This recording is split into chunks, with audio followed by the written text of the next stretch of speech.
Come closer to one truth that is rarely spoken to the people who know how to give. There are people who can sense a need before it is named. They hear the small change in another person's voice.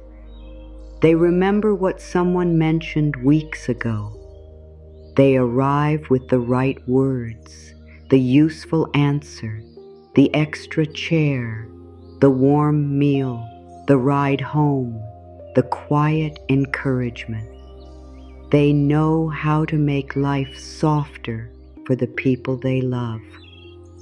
Yet when care turns toward them, something tightens. A compliment is answered with a joke. An offer is declined before it is considered. A gift creates discomfort. Help feels too large even when it is small. Rest feels undeserved when someone else is still working. Kindness begins to feel like a debt before it has even been received. This is not because you do not value love. It may be because receiving love asks you to stand in a place that giving never asks you to stand. Giving lets you move. Receiving asks you to remain still for a moment. Giving lets you choose what leaves your hands. Receiving asks you to meet what has arrived. Giving can make you feel useful, prepared, generous, and strong. Receiving may bring you face to face with the part of you that wonders what will be expected afterward. That part of you is not wrong. It learned from somewhere.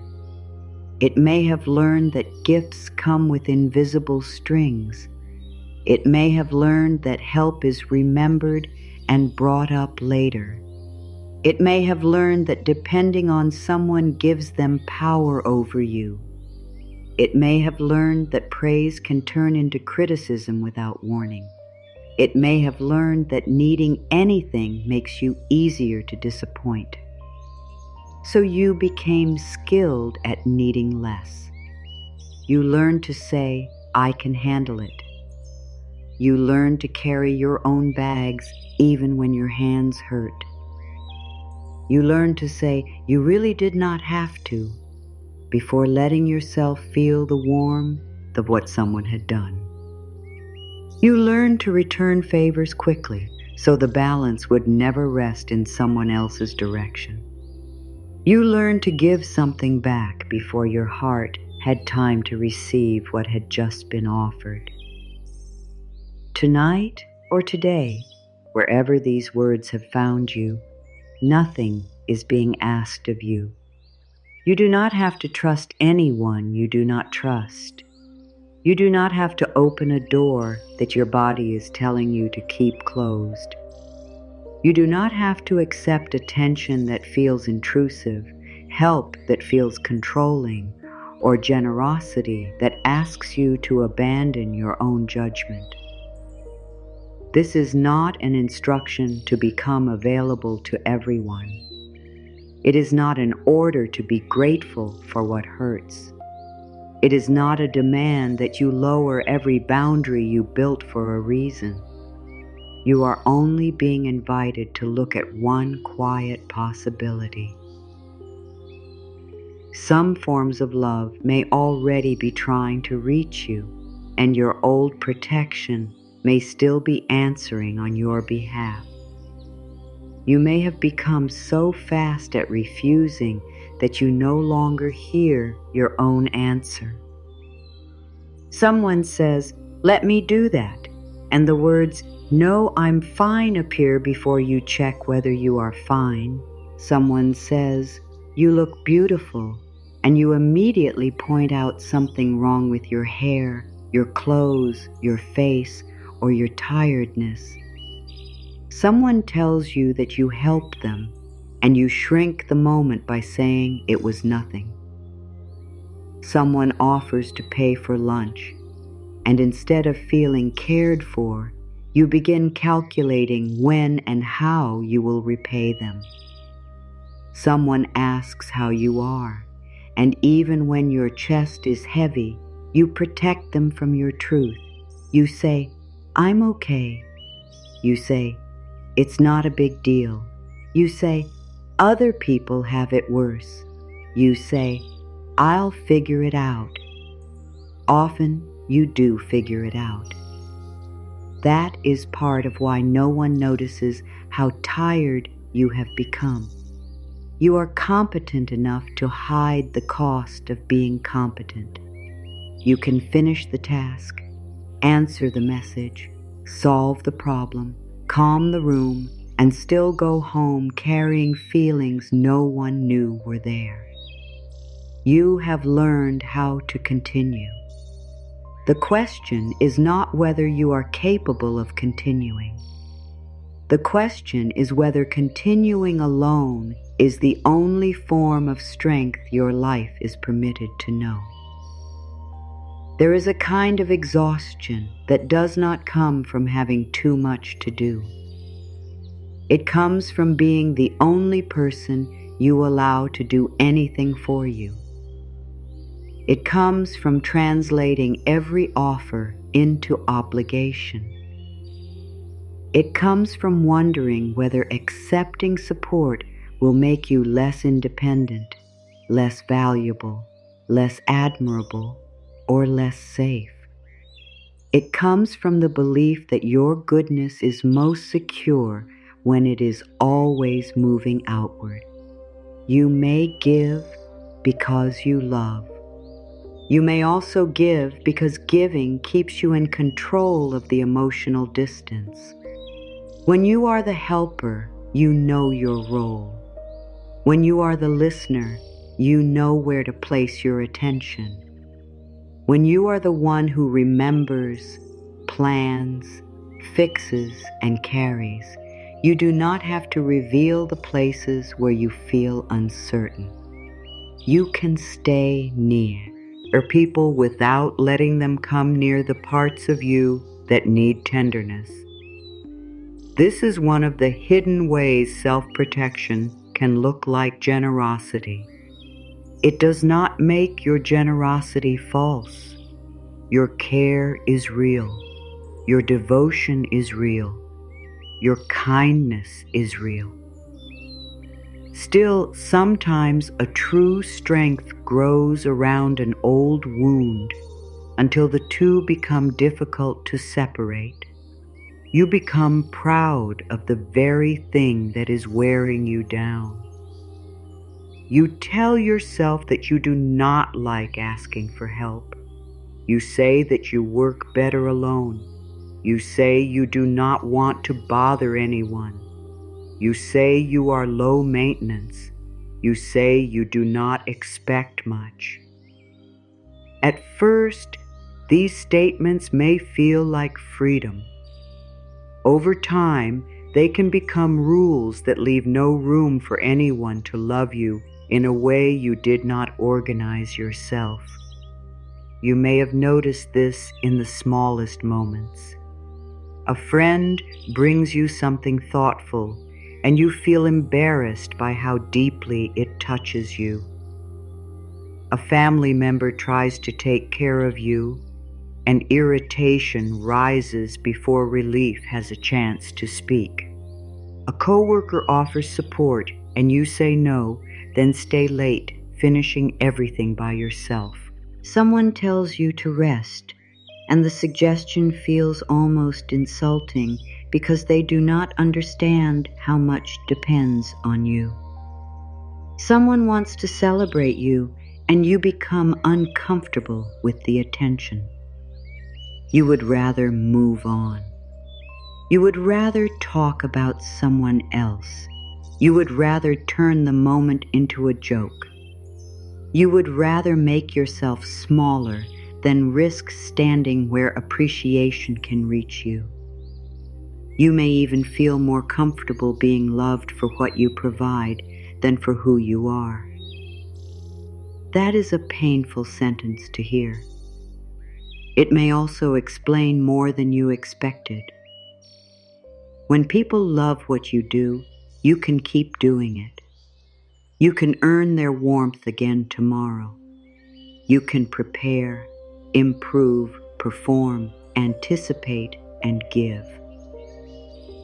When people love you simply because you are here, there is nothing to complete. There is nothing to prove. There is nothing to hold up between you and the possibility of being seen. For someone who learned that love must be earned, unearned care can feel more frightening than rejection. Rejection is familiar. You know how to survive it. You know how to recover, explain, work harder, detach, or pretend you never needed what was withheld. But sincere care with no immediate price can leave you without your usual instructions. You may not know what to do with your hands. You may not know what to say. You may feel an urge to escape the moment, dismiss it, repay it, or turn it into work. This does not mean you are ungrateful. It means your nervous system may still be looking for the hidden cost. There may have been times when people gave to you and later used that gift as evidence that you owed them access. There may have been times when help came with criticism. There may have been times when affection disappeared as soon as you stopped pleasing someone.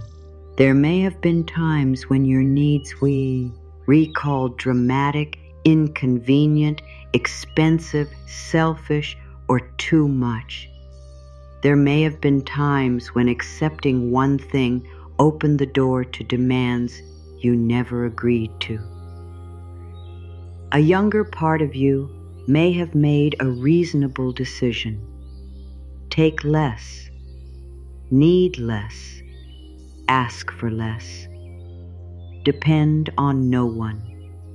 Then no one can surprise you with the bill.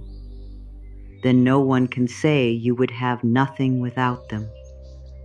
Then no one can remove what you were never willing to hold. This was intelligence shaped by experience. It was not weakness. It was not failure. It was not proof that you are unable to receive love. It was a way of preserving dignity in places where love did not always feel clean. You do not need to shame that part of yourself now. You do not heal a guarded heart by accusing it of being closed. You meet it with respect. You say, I understand why you learned this. You say, you were trying to protect me. You say, you do not have to disappear for me to grow. Protection does not need to be destroyed. It needs new information. It needs evidence that some people can give without keeping score. It needs experiences in which a no is accepted. It needs relationships where a yes does not become permanent permission. It needs moments when care is offered and your freedom remains intact. It needs time. There is no prize for opening quickly. There is no spiritual achievement in becoming easy to access. There is no wisdom in accepting what your body clearly distrusts. Receiving is not the absence of discernment. Receiving is not surrendering your right to choose. Receiving is not agreeing to every person, every offer, every promise, every invitation, or every expression of affection. Healthy receiving has a door. It has a pace. It has a boundary. It has the right to pause. It has the right to ask questions. It has the right to say, thank you, but no. It also has the right to say, yes, that would help. For some people, the second sentence is harder. You may know how to refuse danger. You may not yet know how to accept safety. You may recognize pressure, criticism, disrespect, and manipulation because you have studied them closely. You may be less familiar with steady care. Steady care does not chase you when you ask for space. It does not punish you for having limits. It does not announce your private needs to other people. It does not use your vulnerability as entertainment. It does not remind you endlessly of what it gave. It does not make you prove your gratitude through obedience. It lets its kindness remain kind. This kind of care may feel unfamiliar enough that you mistrust it at first. That is understandable. The unfamiliar is not always unsafe, but the body sometimes confuses the two. You can move slowly. You can let trust be built through consistency rather than promises. You can receive one small thing without making a lifelong commitment. You can let someone hold the door. You can accept a glass of water. You can say thank you when someone appreciates you. You can let a friend listen for 5 minutes without immediately asking about them. You can allow a task to be shared. You can accept a meal without calculating your repayment before the first bite. You can rest while someone else takes care of one detail. Small moments can teach you that receiving does not always take your power away. Sometimes receiving returns power to the places that have been overworked. There is a difference between dependency and connection. Dependency says you are incapable without another person. Connection says you are capable and still allowed to be supported. Dependency erases your center. Connection meets you at your center. Dependency can make your well-being entirely dependent on someone else's choices. Connection lets support move between people without turning either person into a possession. You do not lose your strength when someone helps carry what is heavy. You discover that strength was never meant to mean isolation. You do not lose your kindness when you let someone be kind to you. You give their love somewhere to go. This is the part few people say aloud. Constant refusal can also become a wall against intimacy. The person offering care may not need you to repay them. They may need to feel that their love is permitted to reach you. You know the joy of doing something thoughtful for someone. You know how it feels to find the right gift, offer the right words, or make something easier. You do not always give because the other person is helpless. You give because love wants expression. You give because care creates movement inside you. You give because another person matters. The people who love you may feel the same. When you reject every offer, they may begin to believe you do not need them in your life. Not because need is the measure of love, but because participation matters. To love someone is often to want to contribute to their well-being. You have been letting other people receive that gift from you. You may not have realized that receiving can be a gift you give in return. It says, your care has somewhere to rest. It says, your effort reached me. It says, you are allowed to matter here too. This does not mean pretending to like what you do not like. It does not mean accepting gifts that ignore who you are. It does not mean performing gratitude so someone else can feel noble. It means that when something sincere, respectful, and welcome reaches you, you do not have to push it away only because you are used to being the giver. You can let the moment be complete. You can let kindness arrive without turning it into a transaction. You can breathe before saying no. That pause may change more than you expect. Not every automatic refusal is your truth. Some are echoes.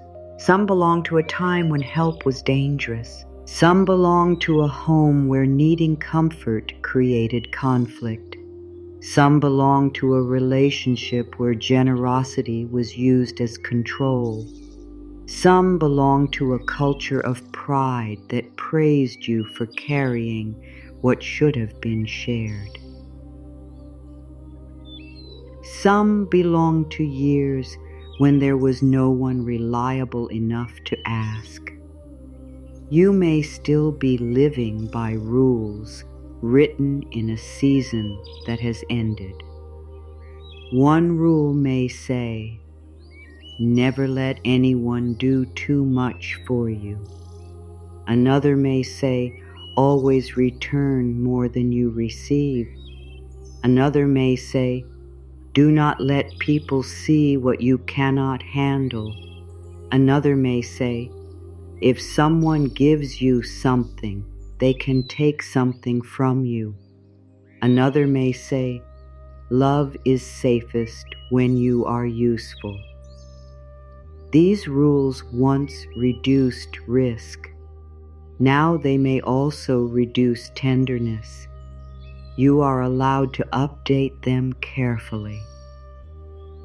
You're allowed to test new truths in small ways.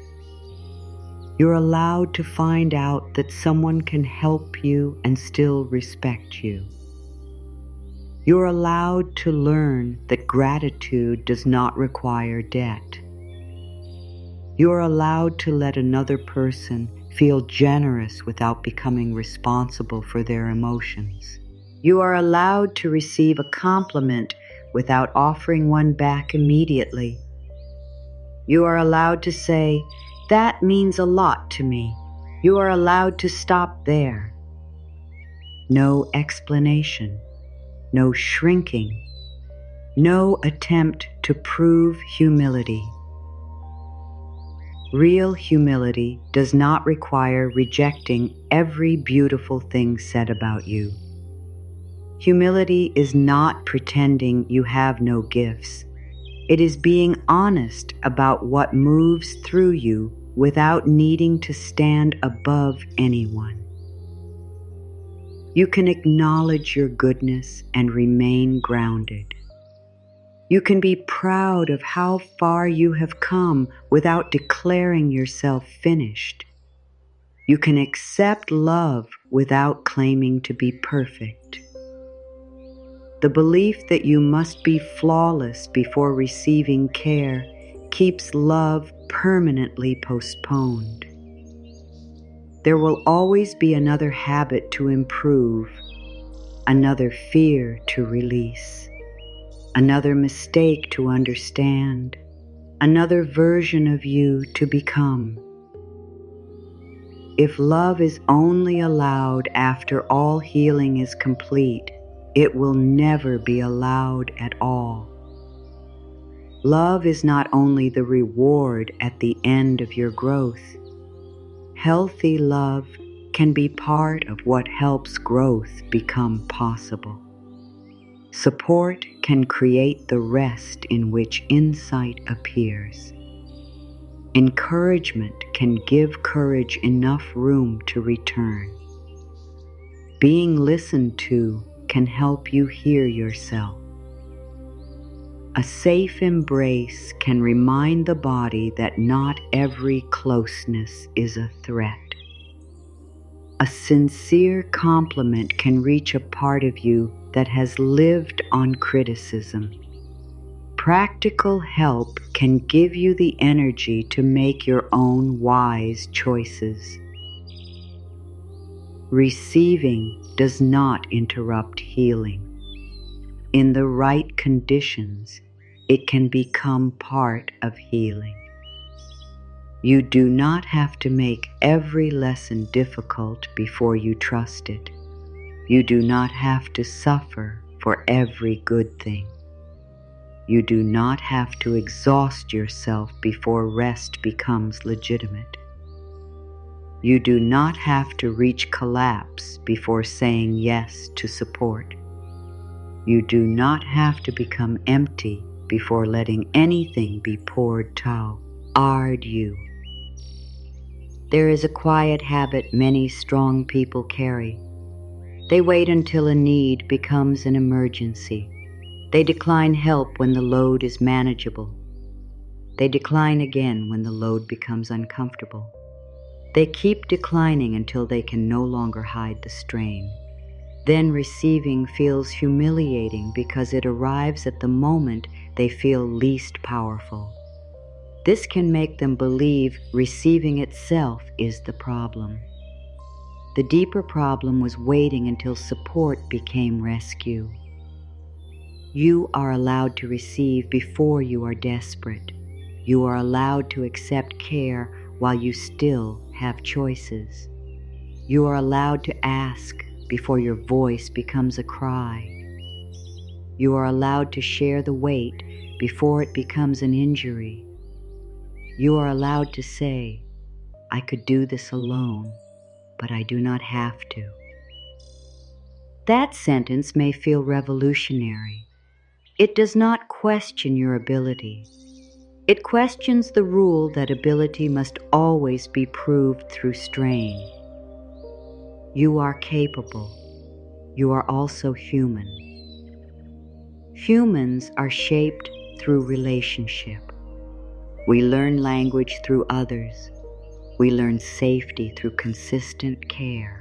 We learn trust through experiences in which our boundaries remain respected.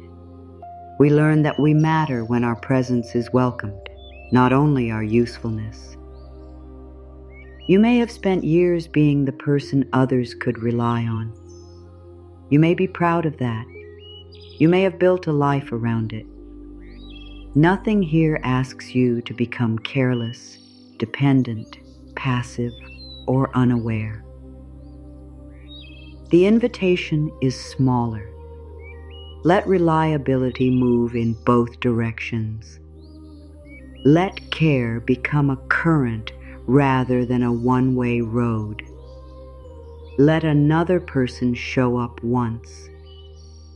Let a kind word remain in your heart for a full breath. Let help touch the edge of your day without immediately pushing it back. Let someone carry one bag. Let someone remember you. Let someone ask twice, and consider whether your first no was fear speaking too quickly. Let yourself be included in the circle of people you take care of. There may be grief here. When you begin receiving, you may realize how long you went without it. A simple act of kindness may bring tears that seem larger than the moment. The tears may not be about the meal, the message, the compliment, the ride, or the offer. They may be about every earlier moment when you needed something similar and no one came. They may be about the child who learned not to ask. They may be about the young person who became mature before there was enough time to be held. They may be about the adult who kept saying, "It's fine," because admitting otherwise seemed more painful. Let the tears mean what they mean. They do not make the present kindness dangerous. They show that something in you recognizes the difference. Grief often enters when safety finally appears. Not because safety caused the pain, but because safety gives the pain permission to be felt. You may receive something small and suddenly remember everything that was missing. Be patient with ye, ourself, in that moment. You are not overreacting. Your heart may be counting years while everyone else sees only one gesture. You do not need to explain all of it. You can say thank you. You can take a breath. You can let yourself feel both gratitude and grief. Two truths can live together. You can appreciate what is here and mourn what was absent. You can receive today without pretending yesterday did not hurt. You can be cared for now without excusing those who failed to care for you then. This is important because spiritual language is sometimes used to rush people past honest pain. You may have been told to forgive before you felt safe. You may have been told to focus on gratitude while your needs were still being dismissed. You may have been told that love means keeping the peace, even when the peace required your silence. That is not the receiving we are speaking about. Real receiving does not ask you to erase yourself. It brings you more fully into the room. It does not demand that you call harm a lesson while harm is still happening. It does not turn endurance into a virtue. It does not tell you that boundaries block love. Healthy boundaries help love remain recognizable. Without boundaries, attention can disguise itself as care. Control can disguise itself as protection. Possession can disguise itself as devotion. A clear boundary says, only what respects my life may come close. That boundary does not make you unloving. It protects the conditions in which love can be trusted. You do not need to lower your standards to receive more. You may need to raise your willingness to recognize what already meets them. There are people who do not need to be chased. There are offers that do not hide a demand.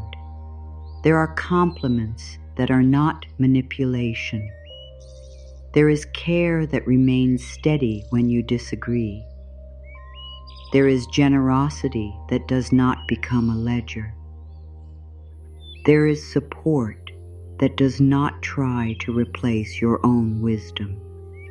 You may not have experienced enough of it yet. That does not mean it does not exist. It means you are learning its language. Its language is consistency. Its language is patience.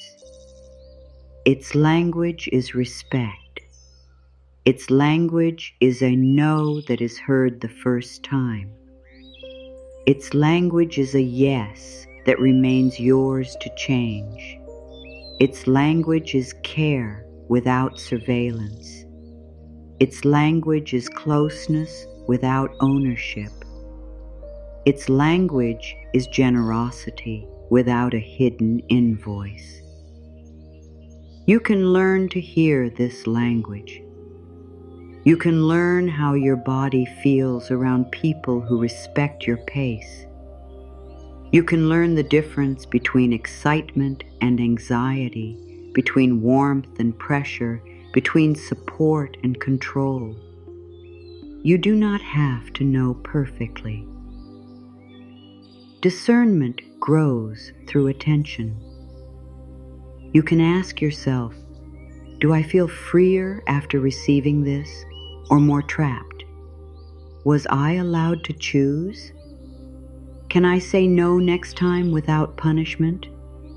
Does this person respect what I actually need or only what they want to prove? Edie? Is their care centered on my well-being or on their need to be needed. These questions do not make love clinical. They make it safer. They help you remain present rather than disappearing into gratitude, guilt, or fear. You are not required to receive care that is offered in a form that harms you. A person may mean well and still misunderstand what you need. You can appreciate the intention and decline the form. You can say, "Thank you for thinking of me. That is not what I need right now." You can say, "I would be comfortable with this instead." You can say, "I need time before I answer." You can say, "Please do not make this decision for me." You can say, "I am grateful and my boundary remains." Receiving does not silence your voice. It gives your voice a place within connection. The more safely you receive, the more honestly you can participate. You no longer have to choose between isolation and surrender. You can have relationship and self-respect. You can have support and choice. You can have tenderness and clear limits. You can be grateful without becoming indebted. You can be loved without becoming owned. There is something that has been waiting beneath every refusal.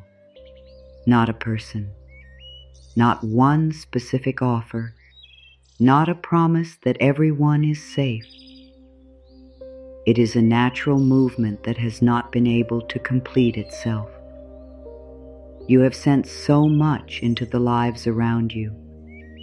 Time, care, attention, encouragement, patience, practical help, second chances, thoughtful messages, quiet understanding. You have watched these things leave you and reach others. You may have believed that was the whole shape of love. Something leaves your heart. Something reaches another person. Something good is done. Then the movement ends. But love has another direction. It returns. Not always from the same person, not always in the same form, not always at the time you expected. Yet it seeks a place to arrive. Imagine for a moment a harbor that learned long ago to protect itself. The docks are strong, the water is deep enough, the lights still work. The harbor was built for arrival, but ropes have been stretched across every place a vessel could come near. For years, those ropes remained. They were placed there during a season of storms, confusion, and unsafe passage. At first, they served a purpose. They prevented damage. They kept unfamiliar vessels at a distance. They gave the harbor time to repair what had been broken. The people inside became skilled at sending ships outward. They knew how to pack supplies.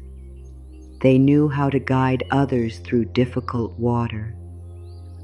They knew how to watch the horizon and offer direction. They became known for what left their shore. Still, no ship was permitted to dock. Some carried kindness. Some carried rest. Some carried help that had been freely offered. Some carried words the harbor had waited years to hear. They circled offshore, not because the harbor was unworthy, and not because they had forgotten where to go. They circled because there was nowhere open for them to land. They were not all the same ship. Some approached too quickly, ignoring every signal from shore. Some expected the ropes to fall merely because they had arrived. Some carried promises they could not keep. Some appeared generous while hiding demands beneath the deck. The harbor had been right to protect itself from those vessels, but others kept a respectful distance. They did not force their way through the closed passage. They did not sound their horns until the harbor surrendered. They did not threaten to leave forever because permission had not been given immediately. They waited where they could be seen. Their lights remained steady. They answered when the harbor asked who they were and what they carried. They were willing to turn away if the answer was no. Some came only once. Some returned across many seasons. Some carried very little, yet what they brought had been chosen with care. Their presence did not make the harbor smaller. They came because they believed the harbor was worth reaching. Still, the ropes remained. Inside the harbor, people became accustomed to the sight of vessels circling far beyond the docks. They stopped wondering what those ships carried. They called the distance normal. They told themselves that a harbor could remain useful without ever receiving an arrival. They kept sending their own ships out. Whenever another shore needed supplies, they responded. Whenever someone was lost, they lit the way. Whenever a distress signal appeared, they moved. Their outward routes became efficient and admired. People praised the harbor's strength. They said it was dependable. They said it always knew what to do.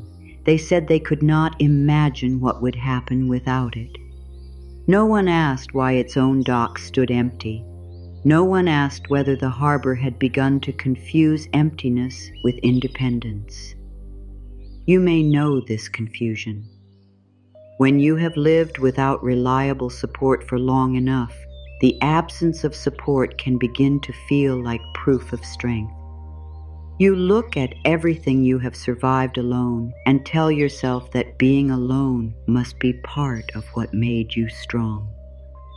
You forget that your strength developed because support was missing, not because support would have made you weaker. You learned to carry more because there was more to carry. You learned to anticipate problems because no one else was watching. You learned to soothe yourself because comfort did not always come. You learned to be prepared because surprise rarely felt safe. These abilities deserve respect. They helped you cross difficult stretches of life. They may have protected your work, your home, your children, your heart, your dignity, or your future. They may still serve you every day.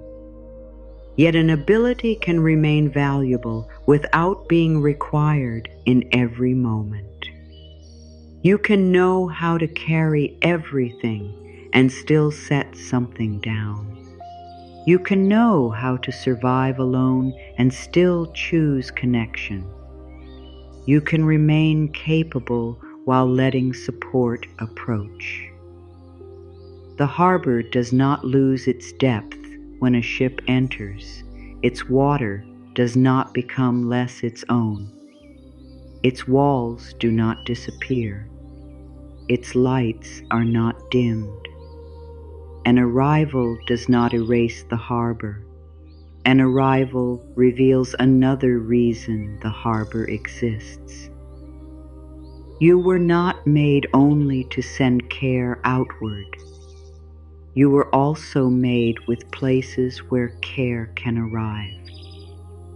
There is a place in you that can receive a kind word. There is a place in you that can receive time.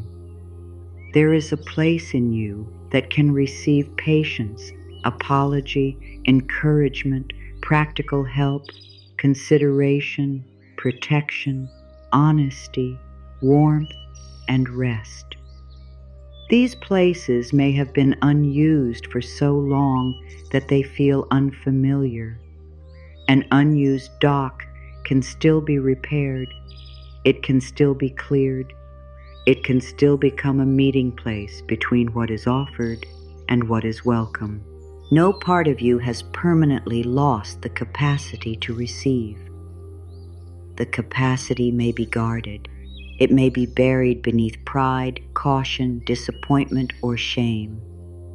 It may react slowly. It may need proof, but it remains. You have felt it in brief moments. Someone remembered a detail about you, and something inside became quiet. Someone defended you when you were not in the room, and the news touched a place words rarely reach. Someone brought what you needed without making you explain yourself. Someone listened without interrupting. Someone gave you time without making you feel rushed. Someone believed you when your experience was difficult to describe. Someone saw your exhaustion and did not call it laziness. Someone respected your no and continued to care for you. These moments may have felt both comforting and painful. Comforting because care arrived. Painful because you recognized how much you had needed it. A ship reaching the harbor does not create the hunger of the shore. It reveals that the hunger was already there. This is why receiving can awaken grief. The care in front of you may touch the memory of care that never came. A thoughtful message may remind you of all the nights you checked your phone and found no one asking how you were. A safe conversation may remind you of the times your truth was dismissed. An offer of help may bring back every moment when you carried too much while others assumed you were fine. Praise may reach the place that grew up hearing only correction. You may want to push the present kindness away because it opens the door to an older sorrow. But the kindness did not create that sorrow. It only found the shore where the sorrow had been waiting. You can let both be present. You can say, "This feels good, and it also hurts." You can say, "I am grateful, and I wish I had known this liar." You can say, "Part of me wants this, and part of me is afraid." These are honest responses. Receiving does not require a perfect emotional reaction. You do not have to smile immediately. You do not have to know what to say. You do not have to become cheerful so the giver feels successful. You can receive while trembling. You can receive while uncertain. You can receive with tears in your eyes. You can receive a small amount and ask for time before receiving more. The lowering of the ropes does not need to happen all at once. A harbor can open one dock. It can watch how the vessel approaches. It can see whether the crew respects the markings. It can discover whether the cargo matches what was promised. Trust can remain a process. Receiving can remain a choice. You are not being asked to replace caution with innocence. You are learning to replace automatic refusal with conscious discernment. Automatic refusal says no before the present moment has been examined. Discernment looks. Discernment listens. Discernment checks whether the old danger is actually here. It asks whether this offer honors your freedom. It asks whether the person can tolerate your questions. It asks whether their actions remain consistent after the emotional moment has passed. It asks whether you feel pressured to hurry. It asks whether accepting one thing will be treated as agreement to something else. It asks whether the offer meets a real need or creates a role you never requested. Then discernment decides. The decision may still be no. A conscious no is different from a frightened reflex. A conscious no comes from your present wisdom. A frightened reflex may come from a past that has not yet realized the conditions have changed. You do not need to judge either response. You can become curious. The next time someone offers something sincere, pause before answering. Feel the first movement in your body. Does your chest tighten? Does your stomach pull inward?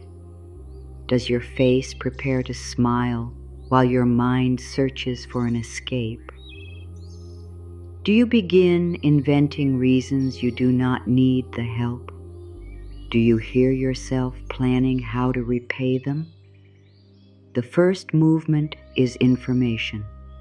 It is not always instruction. A feeling can be heard without being obeyed immediately. You can say, "Let me think about that." You can give your present self time to meet the protective self. You can ask, "Am I refusing because this is unsafe or because receiving feels unfamiliar?" The answer may not be obvious. That is all right. Even asking the question begins to loosen an old rope. The harbor did not lower its ropes because every ship had become trustworthy. It lowered them because keeping every dock closed was no longer the only way to remain safe. That difference matters. Safety created only through total closure has a cost. Nothing harmful enters, but nothing nourishing enters either. No one can take advantage of but no one can stand beside you. No one can disappoint you, but no one can surprise you with care. No one can misuse your needs, but your needs remain yours to carry without witness. The wall protects the wound and also keeps warmth from reaching it. This is why healing is not merely learning how to close. Many people already know how to close. They know how to stop replying. They know how to become distant. They know how to detach from what hurts. They know how to leave a room emotionally before their body has left. They know how to become so self-contained that no one can reach the frightened places. Closing can be necessary. Closing can be wise. But healing also asks whether you can open in places where respect has been demonstrated. It asks whether your protection can become flexible instead of permanent.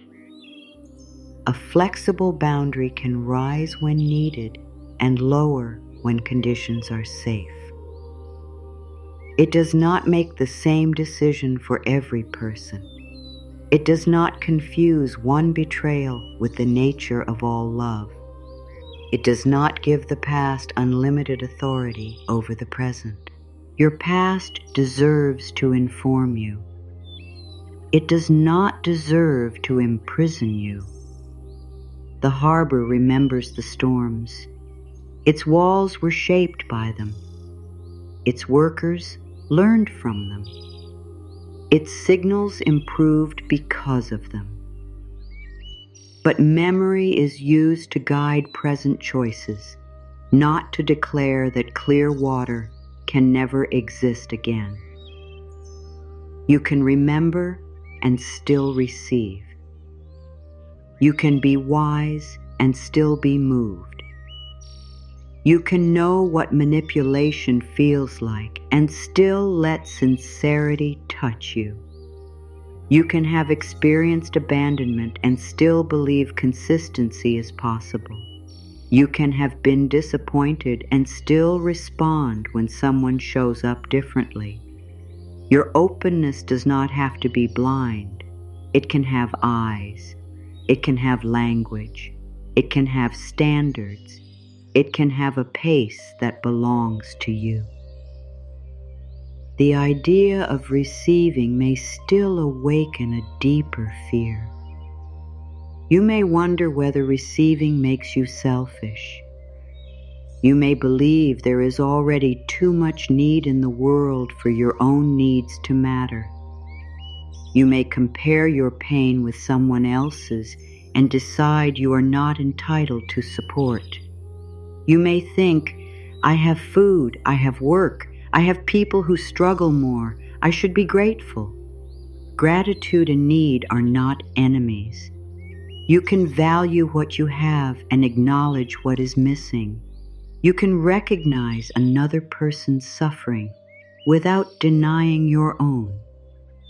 You do not honor people with heavier burdens by pretending your shoulders never ache.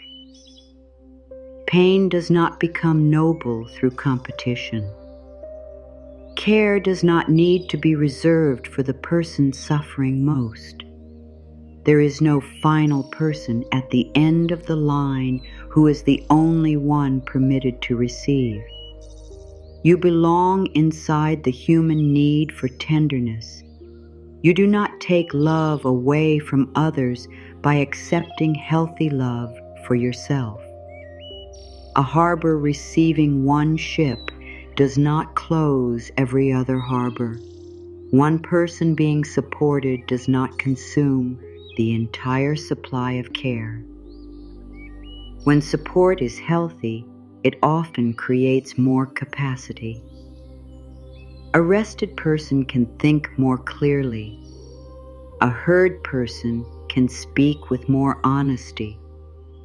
A supported person may make choices from stability rather than desperation. A loved person does not become responsible for saving everyone, but they may become less afraid that love must be earned through endless giving.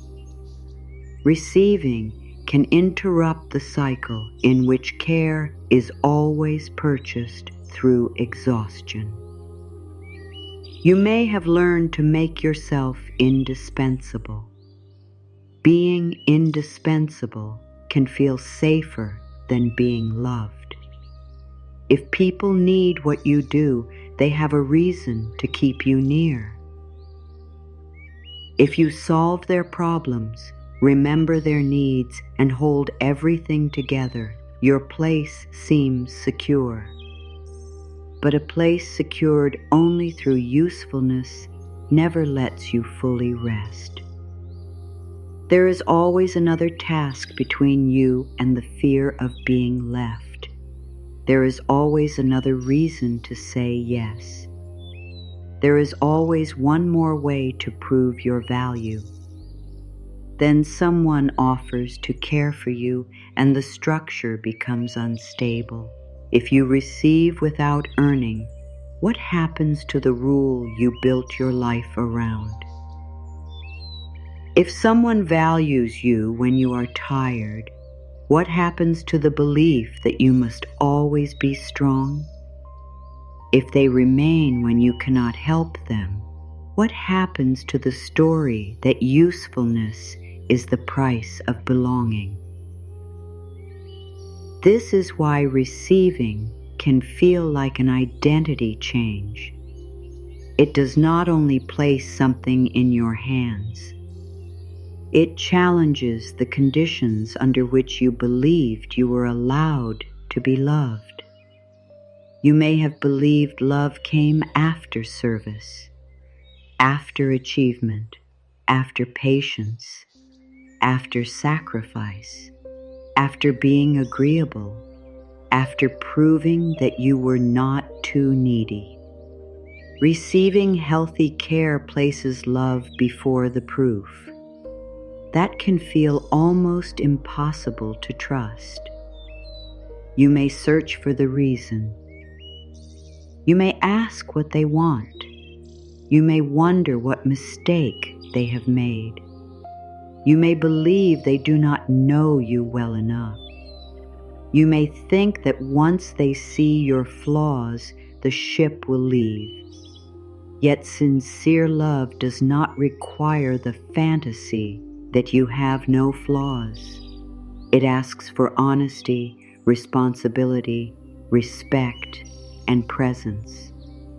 It does not ask you to become a polished version of yourself before docking is permitted. You are not a reward waiting at the end of your own perfection. You are a human being now. You have needs now. You are worthy of respectful care now. The word worthy can create pressure, especially when it sounds like another quality you must prove.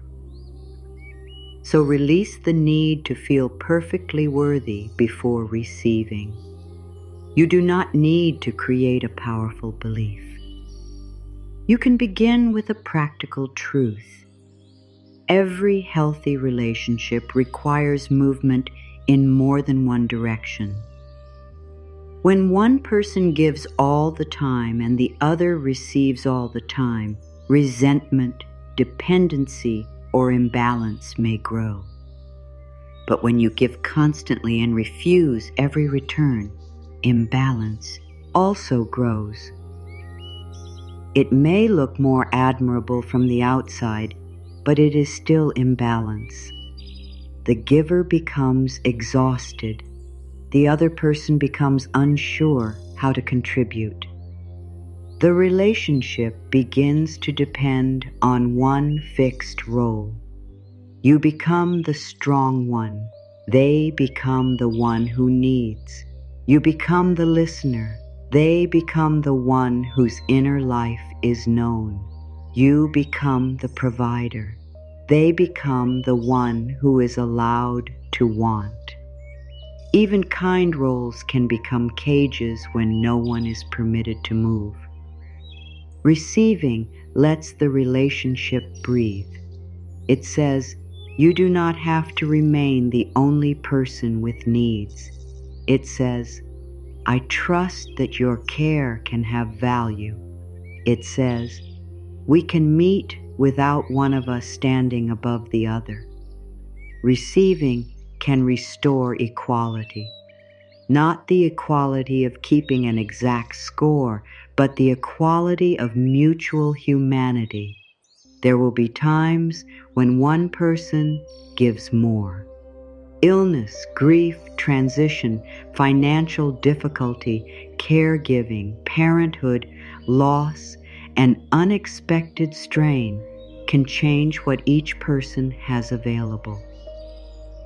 Mutuality does not mean every day is divided equally.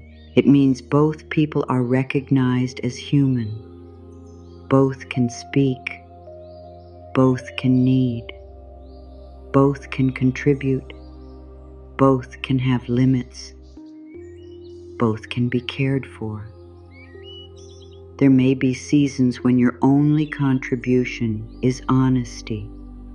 There may be seasons when receiving help is the way you keep a relationship truthful.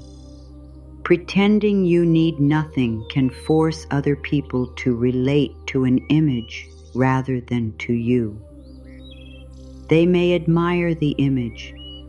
They cannot know the person hidden behind it. You deserve relationships where you do not have to perform invulnerability. You deserve places where your strength is appreciated without becoming a demand. You deserve people who do not panic when you are uncertain. You deserve care that does not make you smaller. This does not mean every relationship will offer these things. It means you can begin recognizing which relationships have the capacity. The harbor watches patterns. One safe approach does not create permanent access. One beautiful promise does not replace consistency. A vessel that arrived respectfully yesterday must still respect the signals today. Trust is not a one-time gift you hand over. It is a living agreement shaped by repeated behavior. You can receive one act of kindness without deciding the entire future. You can enjoy one safe conversation without revealing everything. You can accept one offer without promising to accept the next. You can thank someone and still keep the right to change your mind. Receiving becomes less frightening when it is separated from forever. Many guarded people do not fear the present offer alone. They fear where the offer may lead. A ride becomes imagined dependence. A gift becomes imagined obligation. A conversation becomes imagined exposure. A request for support becomes imagined rejection. The mind moves from one small docked ship to a harbor crowded womb. It vessels you cannot control. Return to what is actually being offered. One meal, 1 hour, one kind sentence, one shared responsibility, one honest answer, one moment of being seen. You are not deciding every future moment. You are meeting this arrival. You can ask whether this one is welcome. There are days when the answer will be yes. There are days when you will need less. There are days when receiving will feel natural. There are days when even a compliment will feel too close. Your capacity can change. A harbor has rhythms. Its docks are not equally active at every hour. Maintenance happens. Water levels shift. Workers need rest. Some arrivals are delayed. Nothing has gone wrong because your openness is not constant. You do not owe anyone permanent availability just because you are healing your relationship with receiving. You remain the keeper of your shore. This is where a common misunderstanding can be released. To receive love is not to become passive. The harbor does not lie helpless beneath arriving ships. It communicates, it directs, it chooses where each vessel belongs. It identifies what can be accepted. It protects its depth. It keeps dangerous materials away from vulnerable areas. It knows its capacity. Receiving requires participation. You name what helps. You say when something does not. You communicate your limits. You tell the truth about your needs. You let the giver know whether their care has reached you. This is active. This is mature. This is love with both feet on the ground. You may have been waiting for someone to know exactly what you need without being told. This wish often comes from having spent years anticipating the needs of others. You look at people closely. You remember details. You read changes in mood. You offer before they ask. Part of you hopes someone will study you with the same attention. Sometimes they will notice, sometimes they will not. A person can love you and still need information. Receiving may ask you to guide the vessel. You can say, I do not need advice. I need you to listen. You can say, please check on me tomorrow. You can say, I would appreciate help with this task. You can say, I want company, but I do not want to talk. You can say, that kind of support makes me feel pressured. This would feel better. Naming your need does not make the care less real. The harbor's lights do not invalidate the ship's arrival. Guidance helps the ship land safely. There is no shame in being clear. There is no shame in not knowing either. You can say, I am not sure what I need, but I do not want to be alone. You can say, can you give me 2 choices? You can say, I want help, and I am afraid of receiving it. Honesty can become the first open dock. You do not have to sound composed. You do not have to package your need beautifully. You do not have to make your plea and easy for someone else to hear.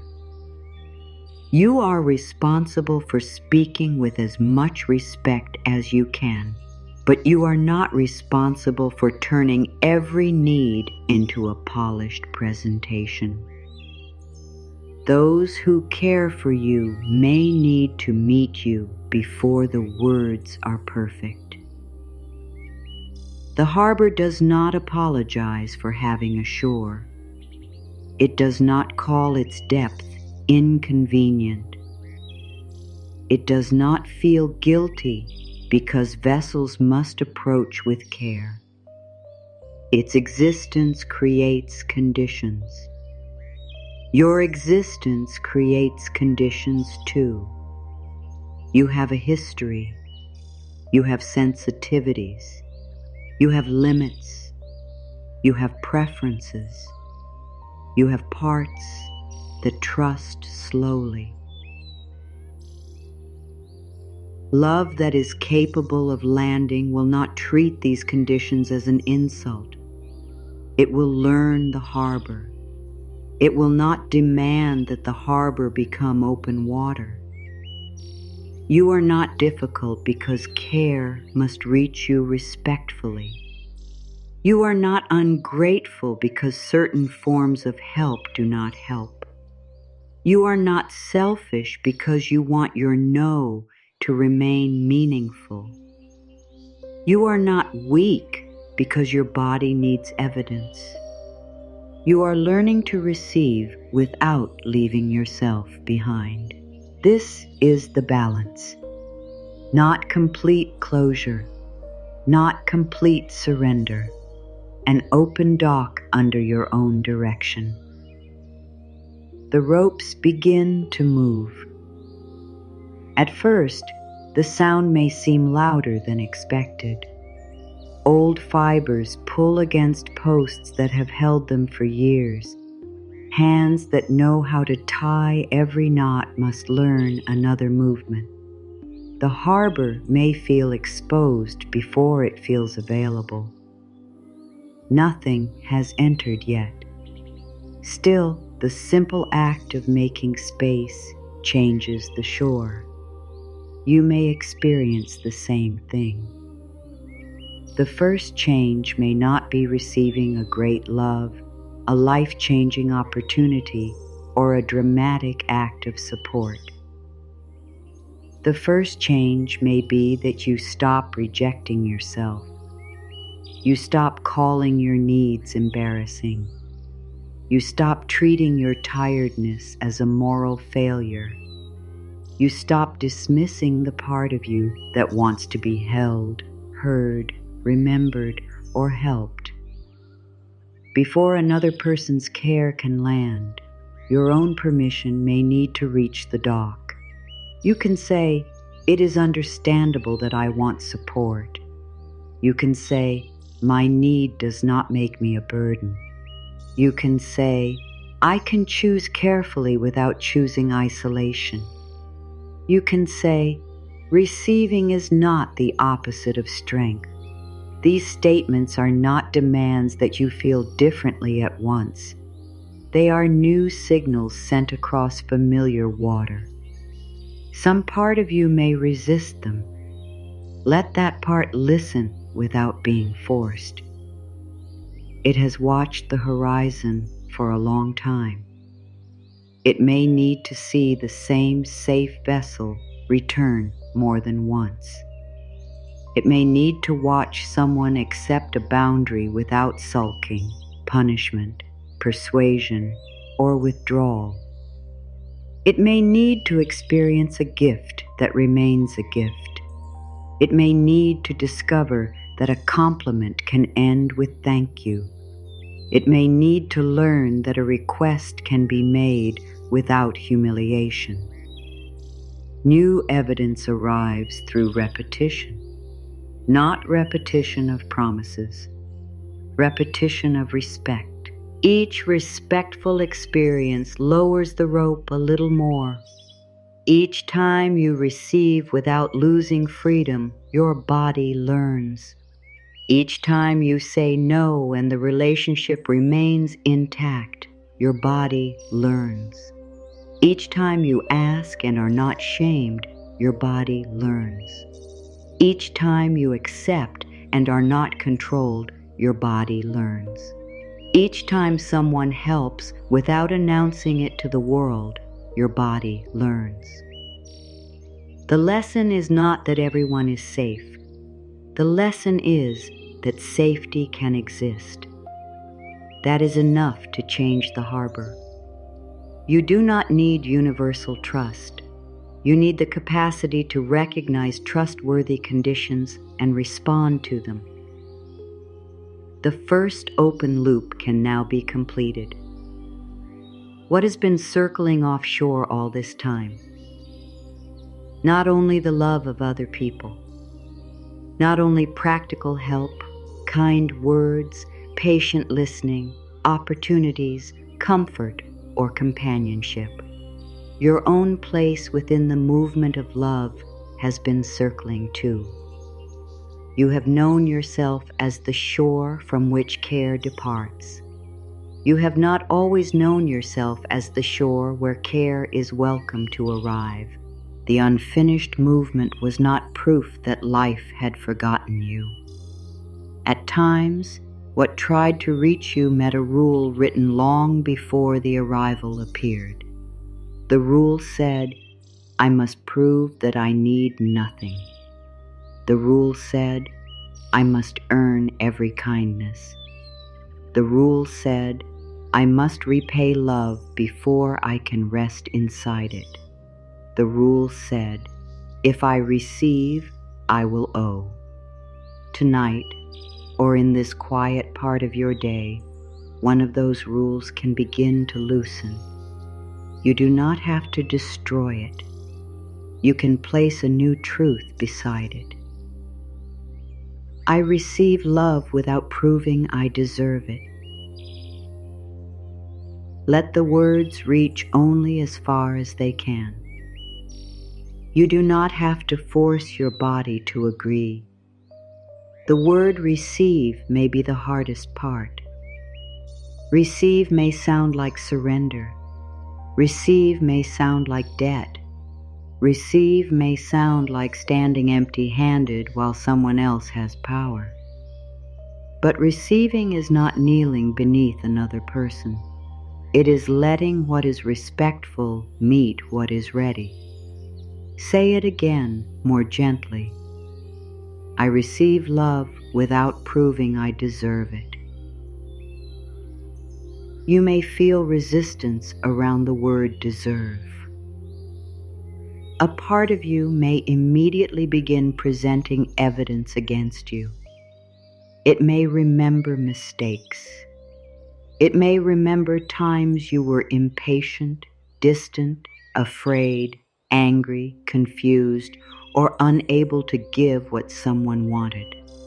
That part believes love must be decided like a court case. It believes your value can be lost through human imperfection. You are responsible for repairing harm where repair is possible. You are responsible for learning.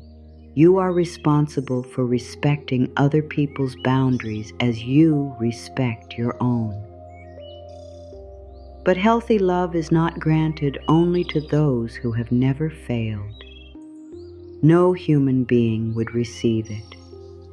You do not have to use suffering as payment for every mistake. You do not have to refuse care to prove remorse. You can grow while supported.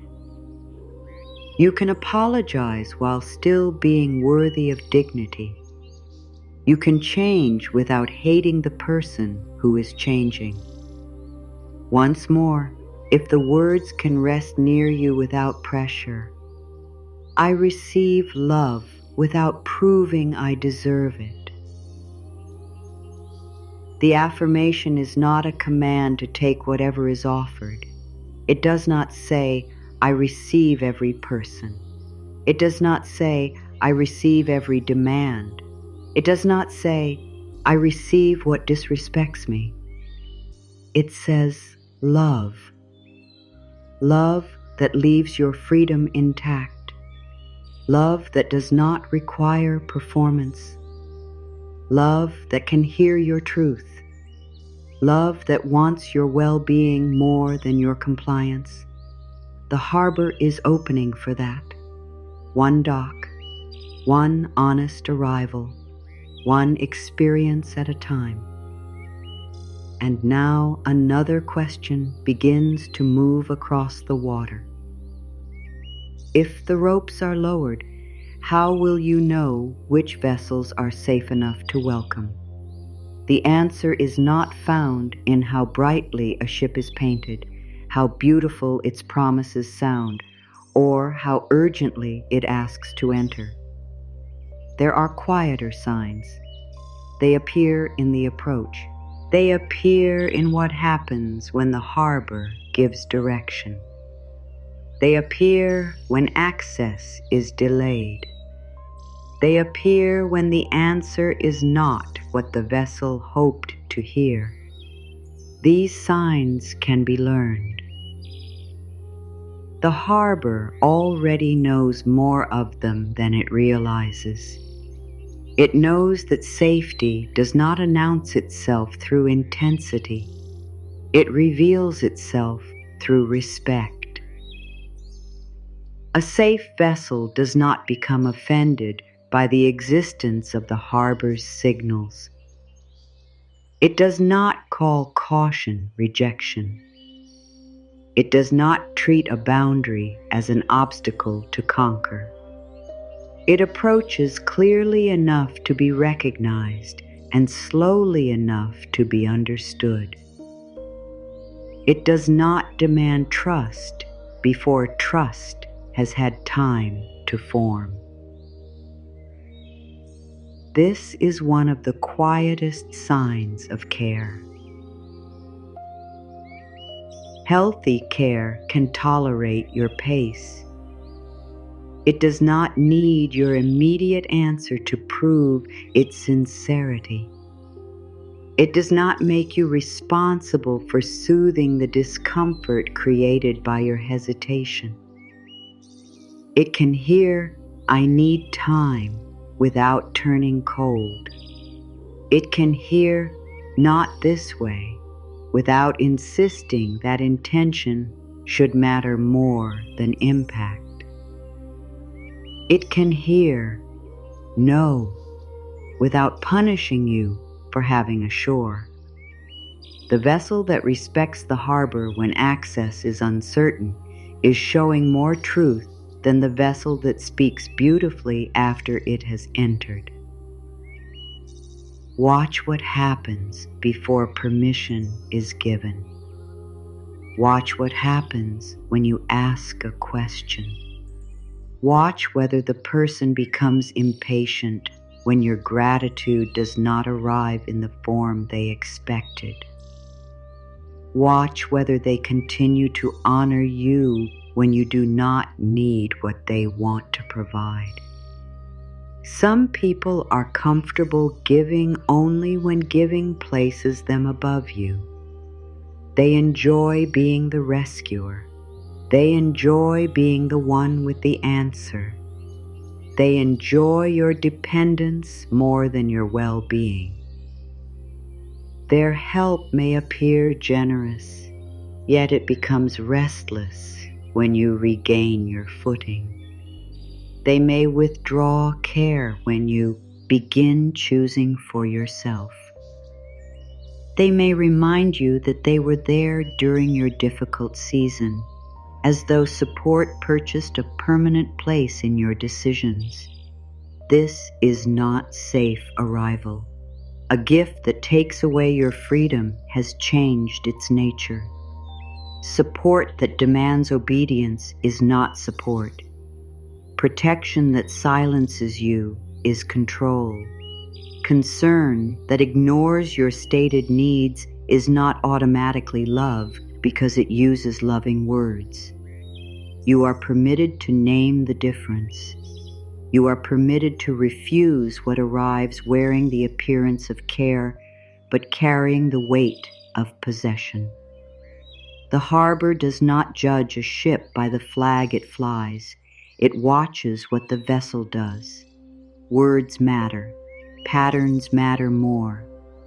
Someone may say, "I only want what is best for you," while repeatedly dismissing what you say is best for you.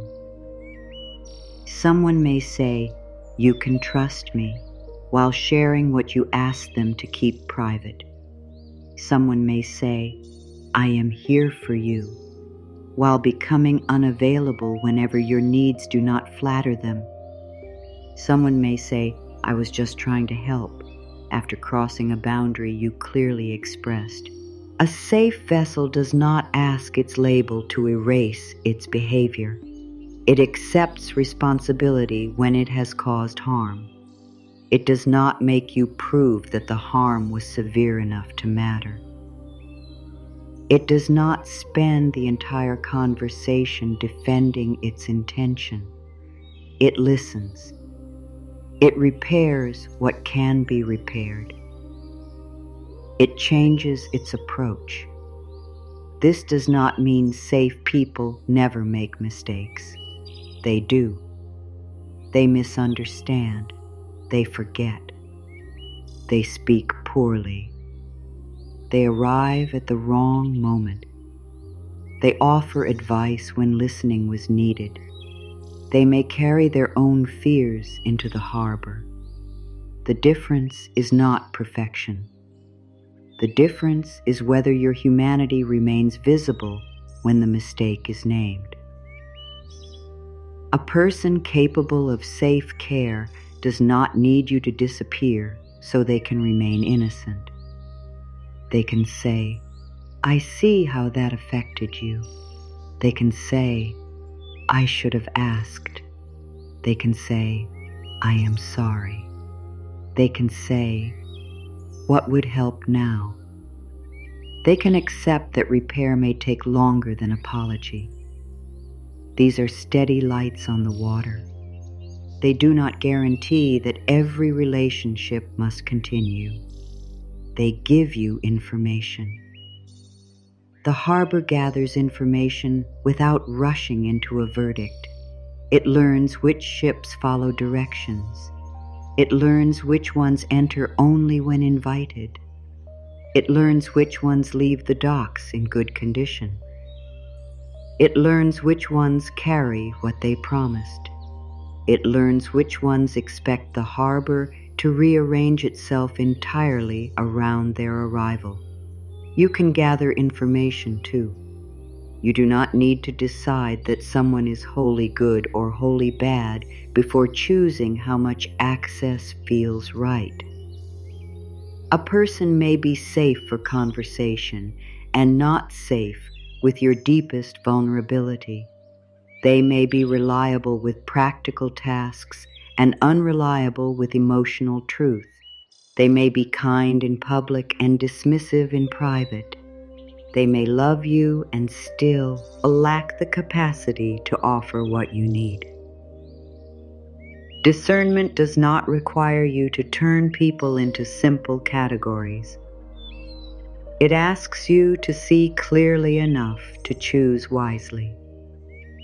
Different vessels use different docks. Different relationships hold different depths. Not everyone belongs in the most protected part of your life.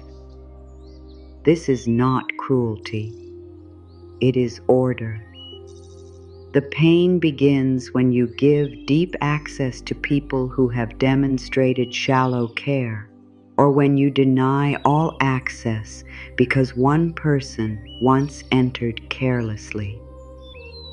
Both responses ignore the present evidence.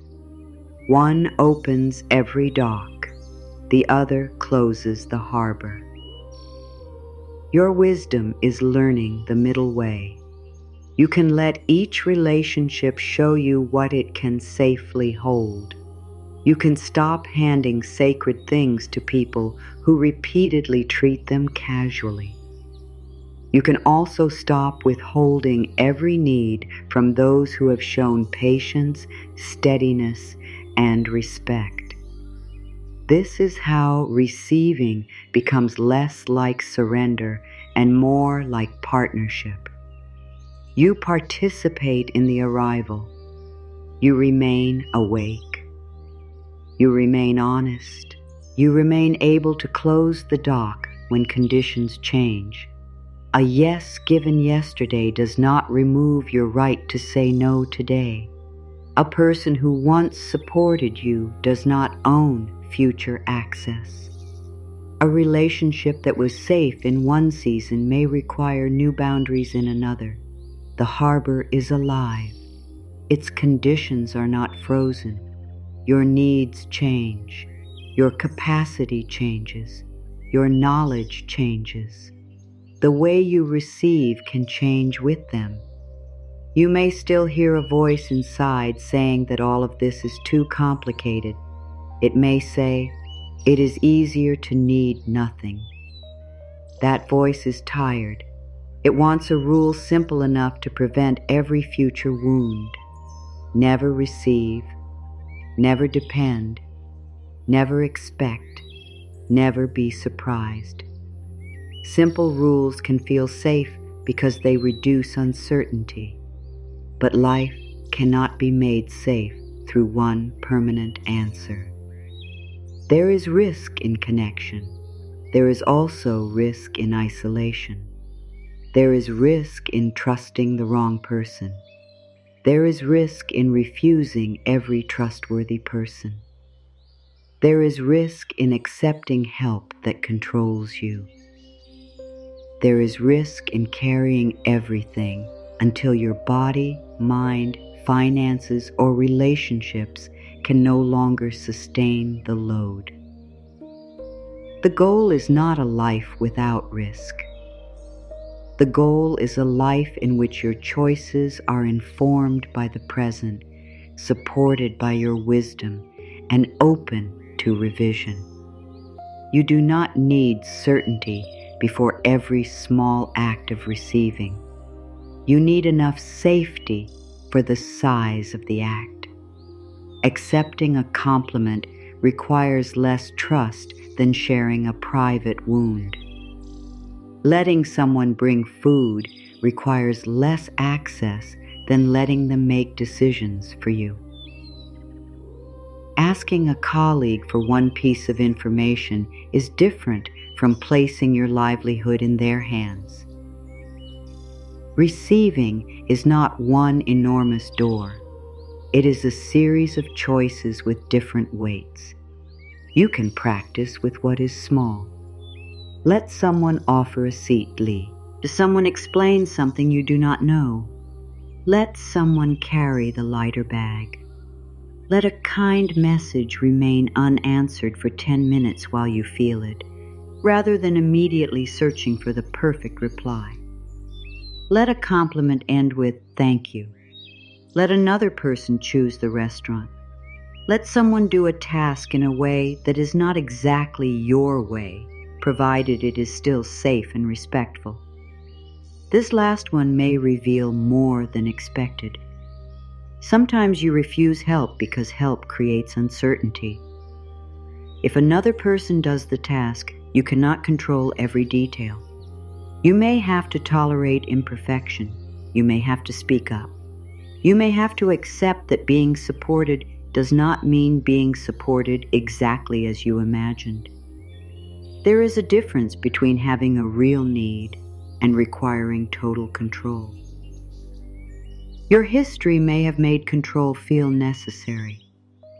Control may have protected you when other people were inconsistent. It may have prevented mistakes. It may have helped you remain calm. But control can also become another rope across the dock. No one is permitted to help because no one can help in precisely the right way. Then your standard protects quality while sacrificing connection. This does not mean lowering standards where safety matters. It means asking whether every preference carries the same importance. Does the towel need to be folded your way, or can it simply be folded? Does the message need to sound exactly as you would write it, or can another person's voice be acceptable? Does the meal need to be prepared perfectly, or can nourishment arrive through someone else's imperfect effort? Can you receive the care beneath the difference? Sometimes love arrives in a form that needs guidance.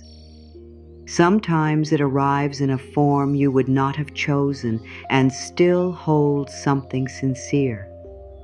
You can adjust without rejecting the entire offering. You can say, "This part helps. Could we change that part?" You can receive and communicate at the same time. You can appreciate effort without pretending the outcome meets your needs. This is mature receiving. It is not silent acceptance. It is participation. Some part of you may still resist the affirmation you heard before. I receive love without proving I deserve it. The words may feel too large. They may sound distant from your present experience. They may create a pressure to believe something your body cannot yet hold. Then take the smaller sentence. If you cannot believe it yet, say only, "I am willing to make one safe place for love to land." One safe place. Not every place, not every relationship, not every day. One place. It may be the place where you receive a friend's concern without changing the subject. It may be the place where you tell a doctor, therapist, counselor, support worker, spiritual advisor, or trusted community member, what you have been carrying. It may be the piti hamu lace, where you accept practical assistance during a difficult season. It may be the place where you let a family member sit beside you without pretending you are cheerful. It may be the place where you stop arguing with a compliment. Willingness is enough for the beginning. You do not need confidence. You do not need a completely open heart. You do not need to feel healed. Willingness creates a narrow passage where new evidence can enter. The harbor does not become careless. It becomes available to learning. I am willing means the final decision has not been made by fear alone. It means your history has a voice, but it is not the only voice. It means your present wisdom may participate. You can repeat the smaller line when receiving feels impossible. I am willing to make one safe place for love to land. You may discover that the safest first place is within your relationship with yourself. Before you accept support from another person, you may need to stop refusing your own needs. You may need to admit that you are tired before someone can help you rest. You may need to acknowledge that you are lonely before companionship becomes welcome. You may need to name your confusion before guidance can reach you. You may need to recognize the heaviness before sharing it becomes possible. Self-receiving is not giving yourself everything you want. It is hearing what is true without immediate dismissal. You listen when your body says enough. You take your sadness seriously. You respect the signal that a relationship feels unsafe. You make room for pleasure without demanding that it be productive. You accept that you are affected by what happens to you. This creates an inner dock. Your experience has somewhere to arrive within you. Many people reject themselves before anyone else has the chance. They feel an emotion and call it foolish. They have a need and call it weakness. They become overwhelmed and call it failure. They want comfort and call it dependency. They receive praise and immediately present their flaws. The first refusal happens inside. Then every outer offer meets a shore already convinced that nothing should be needed. You can change the first response. When sadness arrives, you can say, "You may be here." When tiredness arrives, you can say, "You are telling me something." When anger arrives, you can ask what boundary has been crossed. When longing arrives, you can listen for the value beneath it. When relief arrives, you can let it remain. You do not need to act on every feeling. You can receive its information. This is another form of love. You become a harbor for your own inner life. Your emotions no longer need to circle offshore, growing louder because there is no place to land. They can enter. They can be named. They can be understood. They can leave again when their movement is complete. Receiving is not only about what another person gives, it is about your willingness to be present for what life brings through your own body and heart. There may be joy you have also refused. Joy can feel unsafe when you have learned that good moments are followed by loss. You may interrupt happiness with worry. You may receive good news and immediately list what could go wrong. You may become suspicious when life feels calm. You may believe vigilance is what prevents disappointment. So even joy is kept offshore. You do not let it dock because you do not know how long it will stay. But temporary joy is not false joy. A beautiful moment does not have to last forever to be received fully. A meal ends. A song ends. A conversation ends. A season changes. The ending does not cancel what was real. You can let goodness arrive without asking it to promise permanence. You can receive this breath, this kindness, this hour, this small easing. You do not need to hold it forever. You only need to stop pushing it away while it is here. This does not replace practical care when practical care is needed. Affirmations and reflective words can support well-being, but they do not replace medical care, psychological support, legal guidance, financial advice, emergency assistance, or protection from harm. If you are living with abuse, coercion, threats, serious mental or physical distress, or a situation that compromises your safety, receiving love does not mean remaining there. Peace is not obedience to harm. Compassion is not permission for mistreatment.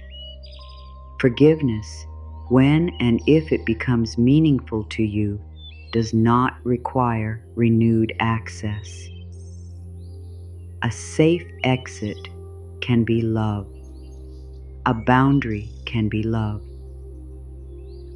Reaching toward trusted friends, community resources, qualified professionals, or local support services can be an act of profound strength. You do not need to use spiritual language to make an unsafe situation feel acceptable. The harbor closes when danger approaches. It sends signals. It calls for assistance. It protects those within. Its openness to safe arrival does not cancel its responsibility to respond to danger. Your well-being matters more than an image of endless patience. You do not have to prove that you are loving by enduring what harms you. You are allowed to leave. You are allowed to ask for help. You are allowed to make a plan. You are allowed to take your fear seriously. You are allowed to protect private information. You are allowed to choose safety even when another person calls your choice selfish. No affirmation should be used against your clear knowledge of harm. No teaching about receiving should persuade you to receive what violates your dignity. The love we are speaking of does not require your disappearance. It arrives with respect for the person who lives here. This distinction closes the smaller loop. How does the harbor recognize a safe vessel? It looks for respect before access. It looks for honesty, without pressure. It looks for consistency over intensity. It looks for care that remains kind when the answer is no. It looks for responsibility after mistakes. It looks for support that strengthens freedom rather than replacing it.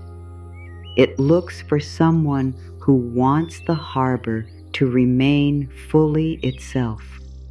These signs do not remove all uncertainty. They offer direction. Your body may need time to trust what your mind can see. Let time be part of the process. A person who is truly safe will not demand that you heal your caution for their convenience. They will understand that trust grows through what they repeatedly do. They will not ask you to ignore your history. They will help create a present that teaches your history something new. That teaching can be slow. It may begin with one person who does not make your vulnerability about themselves. One person who asks before offering advice. One person who keeps your confidence. One person who remembers that your no was not a rejection of their worth. One person who can receive from you and give to you without making either direction a source of power. You may already know such a person. You may not. The absence of that person today is not a command to accept less. You can keep the dock closed to unsafe arrivals while preparing it for what is worthy of welcome. Preparation is not desperation. You can become more open without becoming less discerning. You can learn the language of healthy receiving before the next opportunity appears. Then when kindness comes, you may recognize it more clearly. You may notice that the old reflex still rises. You may hear, "No, I'm fine," gathering at the back of your throat. You can pause. You can ask whether you are truly fine. You can ask whether the offer feels clean. You can ask whether a yes would give you relief without taking away your freedom. You can answer from there.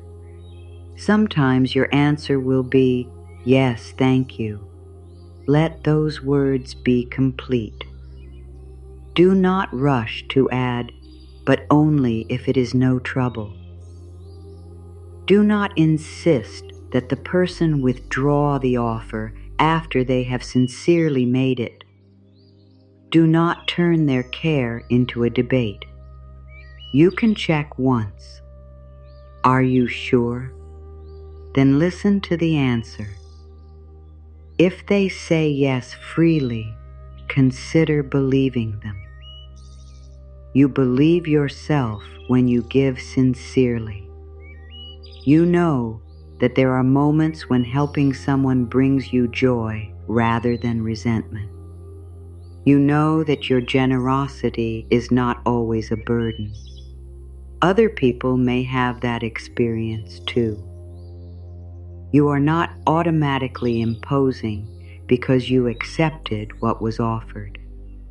Receiving requires some trust in another person's ability to know their own limits. You are responsible for respecting their no. You are not responsible for inventing a no they have not expressed. This may release a hidden form of control. Sometimes refusing everything appears selfless, but it also decides on behalf of the giver. You assume they cannot afford the time.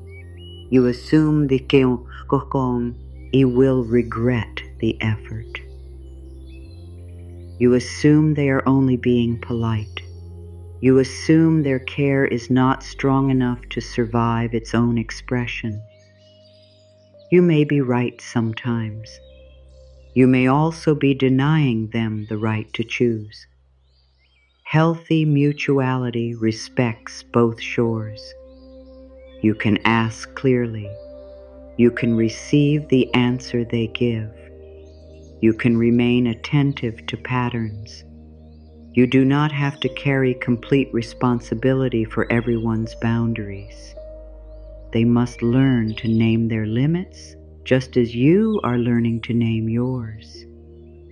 Love between adults becomes safer when each person is responsible for honest consent. A yes means yes for now. A no means no. A change can be communicated. Resentment is not used as a substitute for truth. This is not always easy. Many people were taught to offer what they could not freely give, then blame the receiver for accepting. Many people were taught to say yes while hoping someone would detect the hidden no. You may have lived on both sides of this pattern. You may have overgiven and then felt unseen. You may have accepted something and later discovered the giver expected repayment you never agreed to. These experiences create confusion. The answer is not permanent refusal. The answer is clearer agreements. Do you have the capacity to help with this? Is this a gift, or would you like something in return? What part can you realistically take on? What would make this feel fair for both of us? Clarity does not make love less beautiful. It gives love a strong dock. It prevents silent contracts from being mistaken for generosity. It helps care remain care. You are allowed to ask whether there are conditions. You are allowed to decide whether those conditions work for you. You are allowed to decline an offer whose true cost is too high. You are allowed to accept one whose terms are respectful and clear. Money can carry these same emotions. A gift, shared expense, loan, or offer of financial help may awaken shame, fear, pride, or memories of control. You do not have to treat every financial offer the same. A gift is not a loan. A loan needs clear terms. Shared costs need honest agreement. Financial help should not be used to purchase access, silence, obedience, or ownership. When the stakes are significant, qualified financial or legal guidance may help you understand the arrangement before you agree. Receiving wisely includes understanding what is being received. The harbor checks the cargo. It does not call this distrust. It calls it care. You can ask questions without apologizing for your intelligence. You can read the agreement. You can take time. You can speak with someone independent. You can say, I appreciate the offer, and I need to understand it fully.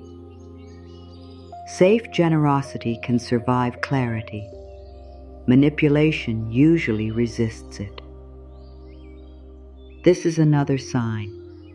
What is sincere does not need confusion. To succeed, you may feel a new steadiness growing now. Not the steadiness of never needing anyone, the steadiness of knowing you can receive without handing away your authority.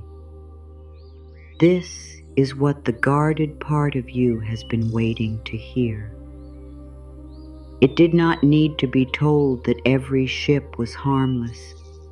It needed to know that the harbor would remain under your care.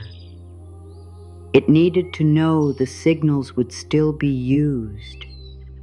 It needed to know you would pay attention. It needed to know that opening one dock would not mean abandoning every lesson the storms had taught. You can speak to that part now. You can say, I will not force you to welcome what feels wrong. You can say, I will ask questions. You can say, I will watch patterns. You can say, I will listen when my body signals danger, and I will also check whether the danger belongs to this moment. You can say, "We can open slowly." The guarded part may not answer. It may soften only a little. That is enough. A rope held for years does not need to fall in one movement. Hands can loosen it carefully. The knot can be studied. The fibers can be tested. Nothing is gained by tearing apart what can be untied with patience. And now the vow can be spoken. Not as a promise to the world, not as permission for everyone, as a promise made within the harbor itself. I lower the ropes and open my docks to safe arrivals. Let every word remain connected to the image. I lower the ropes.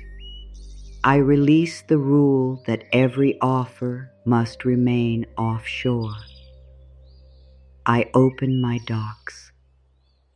I create a real place where respectful care may reach me. To safe arrivals. I keep discernment. I keep choice. I keep my signals, my boundaries, my right to ask, my right to pause, my right to close. The vow contains both openness and protection. Say it again, only if it feels honest. I lower the ropes and open my docks to safe arrivals. You are not vowing to receive constantly. You are not promising that fear will never return. You are not declaring that you will know every answer. You are choosing a direction. You are telling yourself that isolation will no longer be mistaken for the only form of safety. You are making room for evidence. You are becoming willing to recognize love not only by how freely you give it, but by how respectfully it reaches you. This vow may begin to change ordinary moments. The next time someone says, "Can I help?" you may hear the question before the old answer covers it. The next time someone praises you, you may let the words touch the dock. The next time a trusted person asks how you are, you may offer one honest sentence.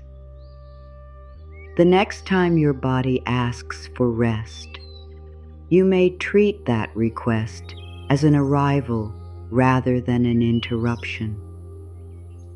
The next time joy appears, you may let it stay for the length of the moment. No dramatic transformation is required. Harbors change through repeated arrival. Trust deepens through ordinary evidence. The ropes come down through choices that may look small from the outside. A thank you, a truthful answer, a shared task, a request made before exhaustion, a boundary spoken without apology, a gift received without immediate repayment, a moment in which you let someone's care be real. These are not small to the part of you that has lived by refusal. They are new roots. They teach the shore that care can arrive and freedom can remain. You can continue to be generous. Your giving does not need to disappear. It may become cleaner when it no longer carries the secret hope that someone will finally recognize what you need without being told. It may become freer when it is not used to earn belonging. It may become more sustainable when care moves back toward you. You may begin giving from fullness instead of fear. You may say yes because you want to, not because you believe your value depends on it. You may say no before resentment grows. You may let other people contribute rather than making yourself responsible for every outcome. This is not becoming less loving. It is letting love become mutual. A harbor that receives does not stop sending ships. It becomes part of a living exchange. Supplies arrive. Supplies depart. People rest. People continue. The docks are used for meeting, not measuring. No one stands there keeping a perfect count of what came in and what went out. Healthy relationships are not built on exact repayment. They are built on responsiveness. When one person is tired, the other may carry more. When circumstances change, the movement changes. Over time, both people know they are permitted to arrive. You are permitted to arrive in your own relationships, not only as the person with answers, not only as the person who keeps everyone calm, not only as the one who remembers birthdays, solves emergencies, and notices what others miss. You can arrive uncertain. You can arrive needing comfort. You can arrive without a gift in your hands. You can arrive as yourself. The people capable of loving you will not require a performance at the dock. They may not always know exactly what to do. They may need your guidance. They may sometimes fail and repair, but they will not make your humanity a reason to withdraw respect. This is what safe arrival feels like over time. Less dazzling than intensity, more dependable, less like being swept away, more like having somewhere to stand. Your body may not recognize steadiness as love at first. If you were accustomed to unpredictability, calm can feel empty. If affection once arrived in dramatic waves, consistency can seem ordinary. You may mistake anxiety for chemistry and peace for absence. Do not shame yourself for this. Your system learned through repetition. It can learn again. Give greater weight to what continues. The message sent when there is no crisis. The promise kept without applause. The boundary remembered. The apology followed by change. The presence that does not require you to collapse before it appears.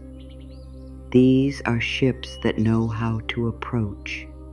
These are the arrivals for which the docks are opening. You do not need to chase them through the water. You do not need to drag them to shore. You do not need to convince them that the harbor is worth reaching. You keep the lights clear. You communicate. You watch. You choose. What is capable of safe arrival participates in its own approach.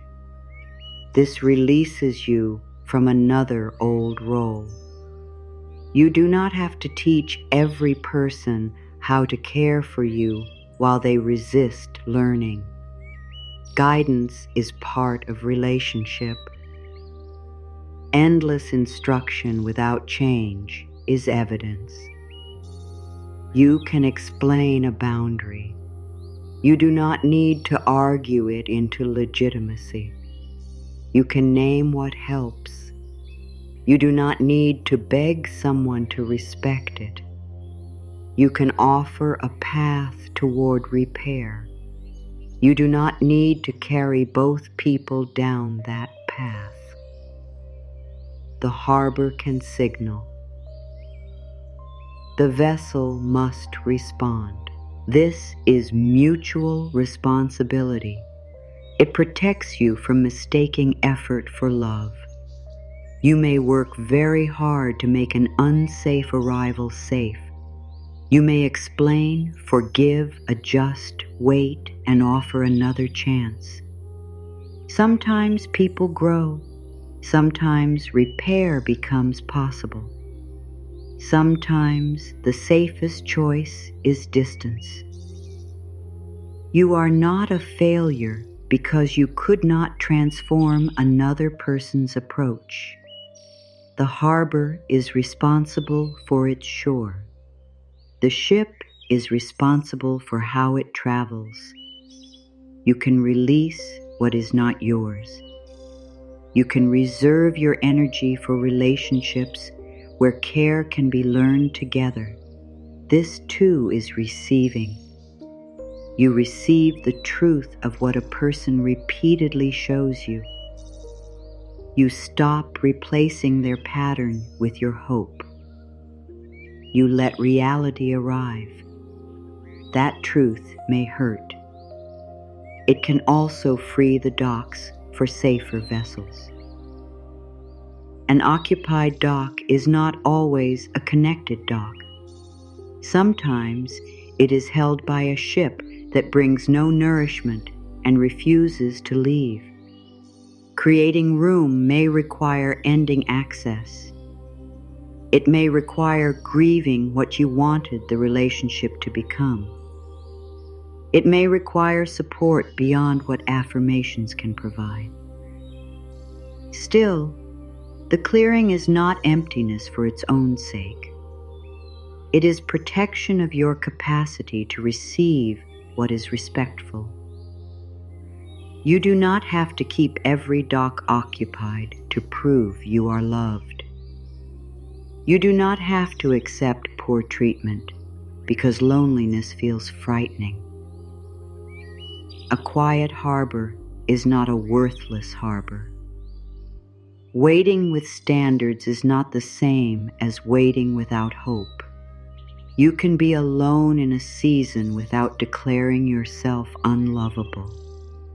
You can receive from friendship, community, creativity, nature, meaningful work, professional support, spiritual practice, and your own growing tenderness, while romantic or family relationships remain complicated. Love does not travel through only one route. Do not let the absence of one cell convince you the entire horizon is empty. Care may already be arriving in forms you were taught to overlook. The neighbor who checks whether you reached home. The colleague who shares information without competition. The friend who sends no advice, only presence. The person who respects your quiet. The community that welcomes you without requiring you to hide. The professional who takes your concerns seriously. The small part of you that keeps choosing another day. These are arrivals. They may not match the picture you once held. They still deserve recognition. The harbor becomes alive, not through one grand ship, but through many honest movements. Let yourself begin to see them. Let yourself count care without demanding that it be perfect. Let yourself receive what is real, while remaining honest about what is still needed. You can hold gratitude and desire together. You can say, "This matters to me, and I still want more connection." You can say, "I am supported in some ways and lonely in others." You can say, "I have received help and I still need healing." Complex truth is not ingratitude. It is the language of an adult heart.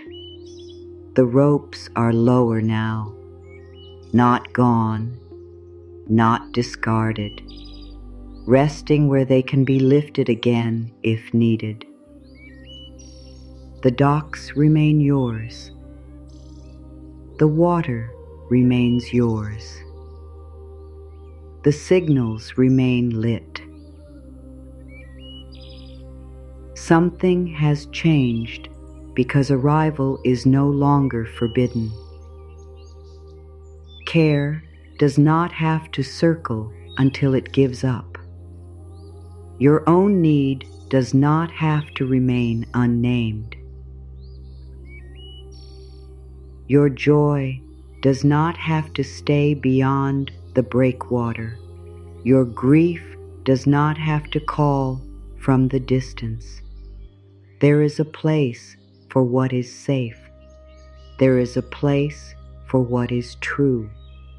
There is a place for you to receive without proving, repaying, shrinking, or surrendering your authority. The next movement will bring this openness through the body, not as a performance, not as another task to complete, as a way of letting each part of you discover that it does not have to remain braced against every arrival. Begin with the forehead, where effort often gathers before you realize you are trying. You may carry concentration there. You may hold the day between your brows as if every unfinished task must remain visible until it is solved. You may have learned that relaxing your attention means something important will be missed. Let the forehead become less responsible for a moment. It does not need to watch every vessel at once. It does not need to predict every change in the water. It does not need to keep the entire harbor safe through tension alone. The lights are still working. The signals are still clear. Your wisdom does not disappear when your forehead softens. Let this part of you receive a little space, not emptiness, space. The kind of space in which a thought can arrive without immediately becoming a command. The kind of space in which someone else's care can be considered before your mind begins searching. Long for the hidden cost. The kind of space in which you can hear an offer and remain with it for one breath. Your forehead may release the belief that vigilance is the only proof that you are responsible. You can be attentive without being braced. You can remain aware without keeping every inner light at full brightness. The harbor is not abandoned when the keeper rests their eyes. Move your attention toward the eyes themselves. These eyes have watched for changes in other people. They have searched faces for disappointment. They have noticed when someone's smile did not match their tone. They have read rooms quickly. They have learned to see what others needed, sometimes before those people could say it. Honor what your eyes have done. They helped you navigate. They may have protected you from surprises. They may have learned to watch the horizon because waiting felt safer when you were prepared for what might appear. Now let them receive instead of only search. Let them receive the room around you. Let them receive the simple fact that this moment does not require an answer. Let them receive whatever light is present. Let them receive a face that looks at you with warmth without immediately asking what that warmth wants. Let them receive beauty without turning beauty into something to analyze. You do not have to find the flaw in every good thing before it reaches you. You do not have to look away when appreciation is directed toward you. You can meet a kind gaze for 1 second longer. You can let your eyes say, "I heard you." There may be vulnerability in being seen.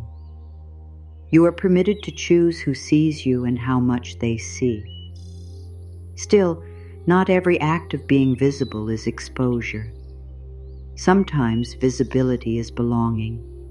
Sometimes being noticed is not the beginning of judgment. It is the end of being overlooked.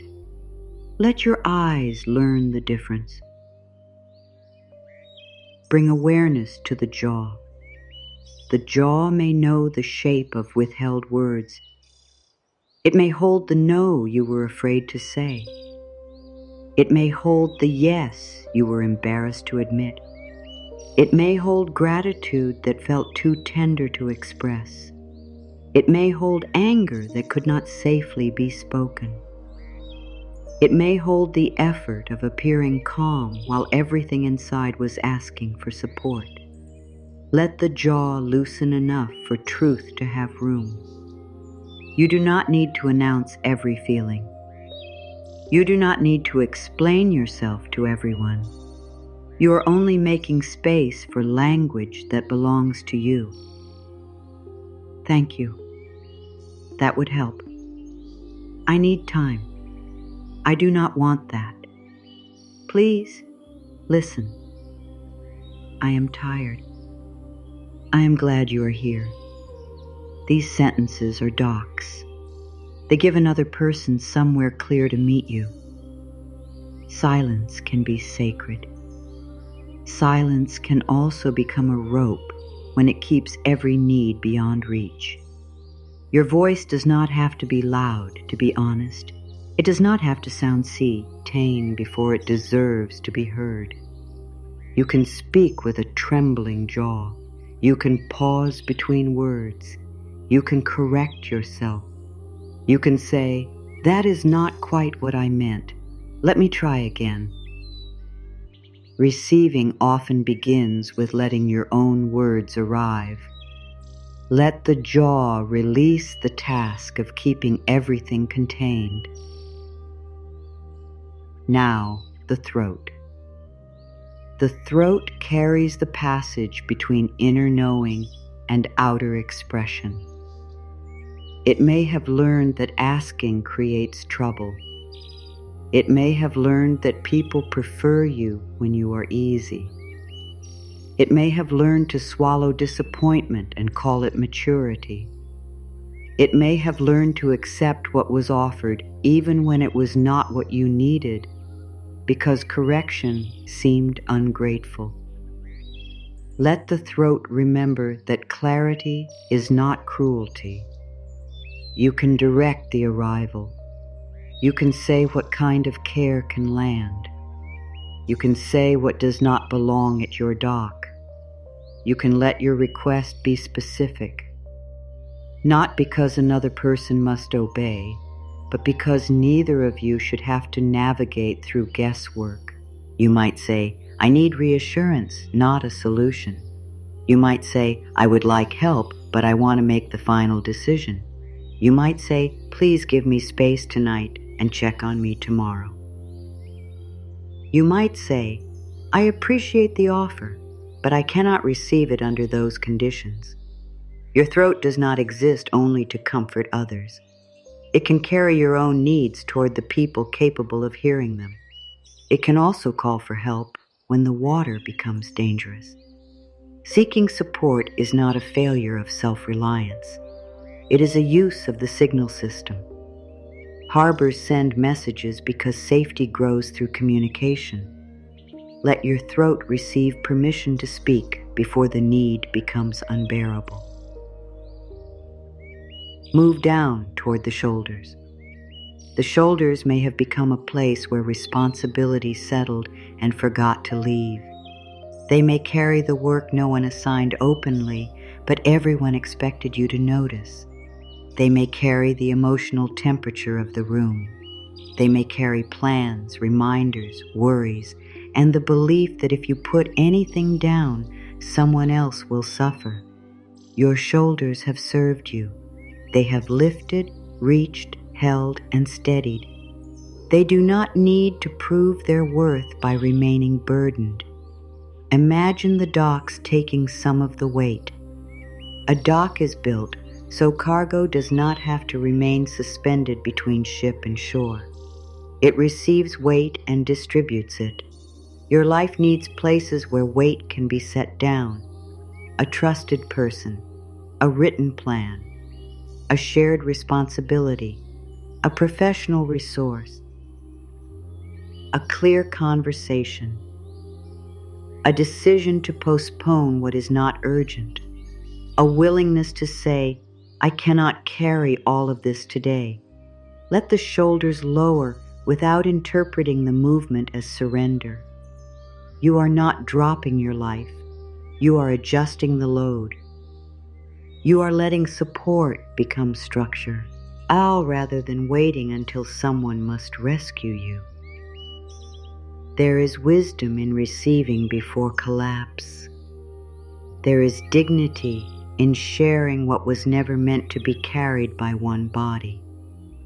Let the shoulders learn that assistance can arrive while strength remains. Now the chest. The chest may be the place where giving has felt most natural. Care rises here and moves outward. You feel another person's pain and want to ease it. You hear uncertainty and want to reassure. You see someone struggle and begin searching for what you can offer. This outward movement is beautiful. Do not turn against it. Only notice whether the doors of the chest open in one direction. You may know how to send warmth. You may not know how to let warmth return. Receiving can feel physically exposed here. A compliment may create pressure. Affection may make you want to change the subject. Someone's sincere concern may bring tears before you understand why. Let the chest have room for arrival. You do not need to hold your breath while kindness comes near. You do not need to make your heart smaller so no one sees that you care. The heart can remain protected without being sealed. It can have strong walls and open docks.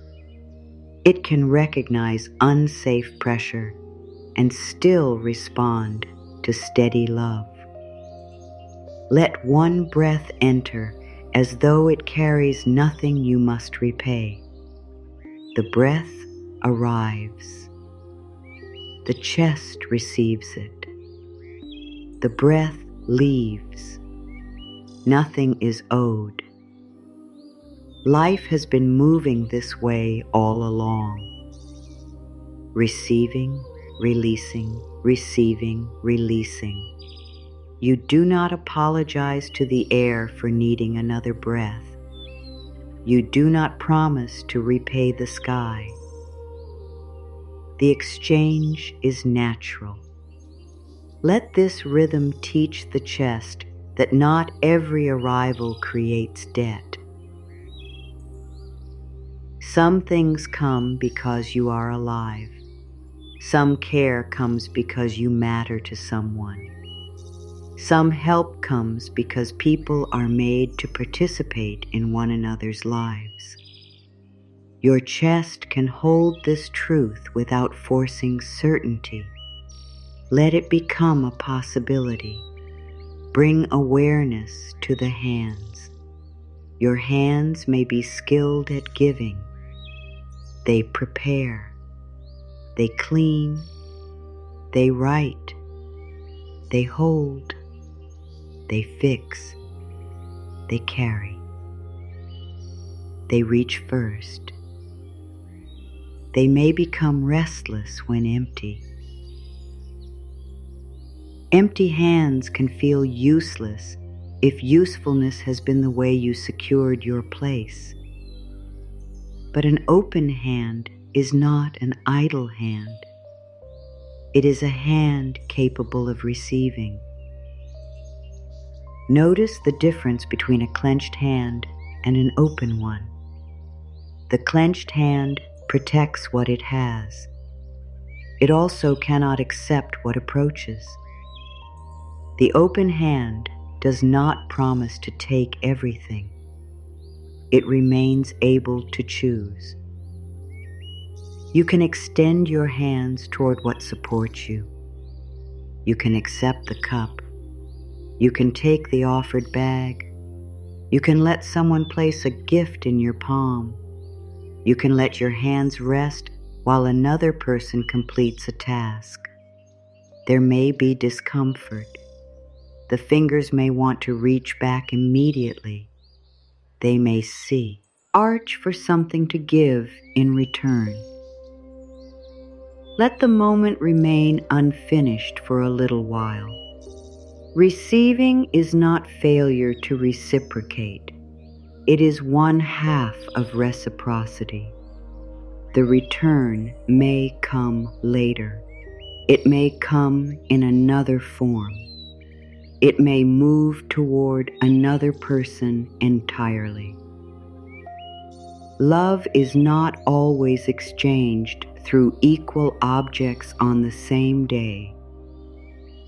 You can receive now and remain a generous person. Your hands do not need to prove your character every minute. Let them be still. Let them discover that stillness does not erase their goodness. Now the stomach. The stomach often speaks before language. It tightens when something feels wrong. It may also tighten when something unfamiliar feels close. This is where discernment needs patience. Not every tightening means danger. Not every calm feeling means safety. The body offers information shaped by both the present and the past. Listen without forcing a conclusion too quickly. Ask the stomach what it recognizes. Is there pressure? Is there urgency? Is there a hidden demand? Is there fear that belongs to an earlier time? Is there relief beneath the fear? Is there a wish to say yes that shame is trying to silence? You may not know immediately. You can wait. A safe offer can usually survive a thoughtful pause. You do not have to override the stomach. You also do not have to let its first reaction make every decision. Bring curiosity. The stomach can learn through experience. It can learn what consistency feels like. It can learn the difference between being controlled and being supported. It can learn that a meal prepared by someone else does not make you helpless. It can learn that asking for help does not automatically end in humiliation. It can learn that receiving a gift does not always create danger. This learning happens through small arrivals. No force, no pressure. One experience at a time. Let the stomach release the burden of knowing everything before it happens. Move your attention toward the back. The back carries what you cannot see. It may hold the fear that something will happen the moment you relax. It may remember betrayal. It may remember being unsupported when you expected someone to stand behind you. It may have learned that turning away, resting, or trusting creates vulnerability. Honor this memory, then offer a new possibility. Support can exist behind you without controlling your direction. Someone can stand with you without standing over you. A structure can hold you while you remain free to move. The back does not need to become unaware. It can receive steadiness.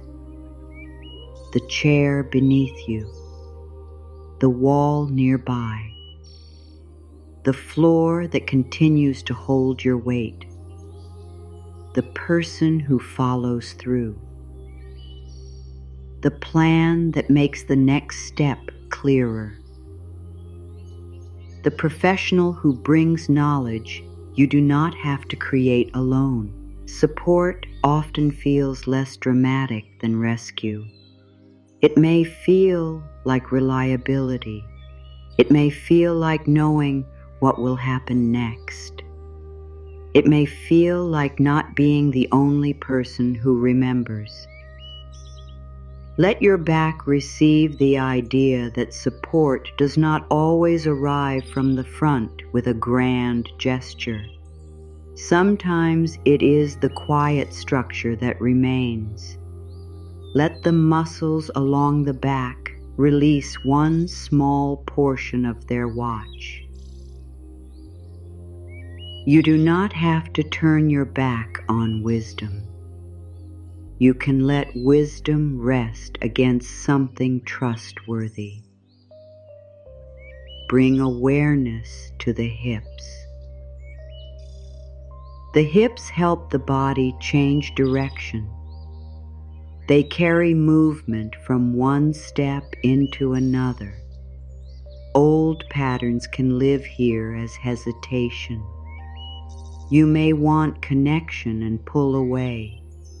You may accept care and then create distance. You may ask for help and apologize so much that the helper ends up comforting you for having asked. You may step toward an open dock and then pull the ropes tight again. Movement can be uneven while you learn. Do not call this failure. A harbor shaped by years of closure may open and close many times. Your capacity will not move in a straight line. Some days you will receive easily. Some days an ordinary offer will awaken old fear. Your healing is not erased by fluctuation. Let the hips receive permission to adjust. You can step closer. You can step back. You can change direction when new information appears. You do not need to remain in a choice merely to prove consistency. Your body is allowed to renegotiate distance.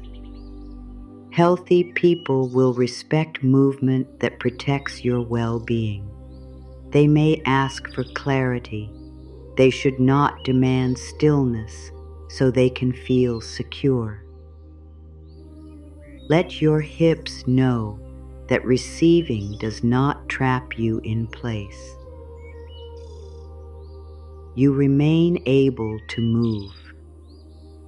Now the legs. The legs may know endurance. They carried you through days when stopping was not possible. They kept you moving through disappointment. They walked you away from what hurt. They may have learned that survival means never waiting for anyone else. Honor their strength. Then let them receive support from the ground. The ground does not question whether you deserve to stand. It does not ask what you accomplished today. It carries your weight because that is what ground does. Let the legs feel this support. You do not have to lift yourself above every need.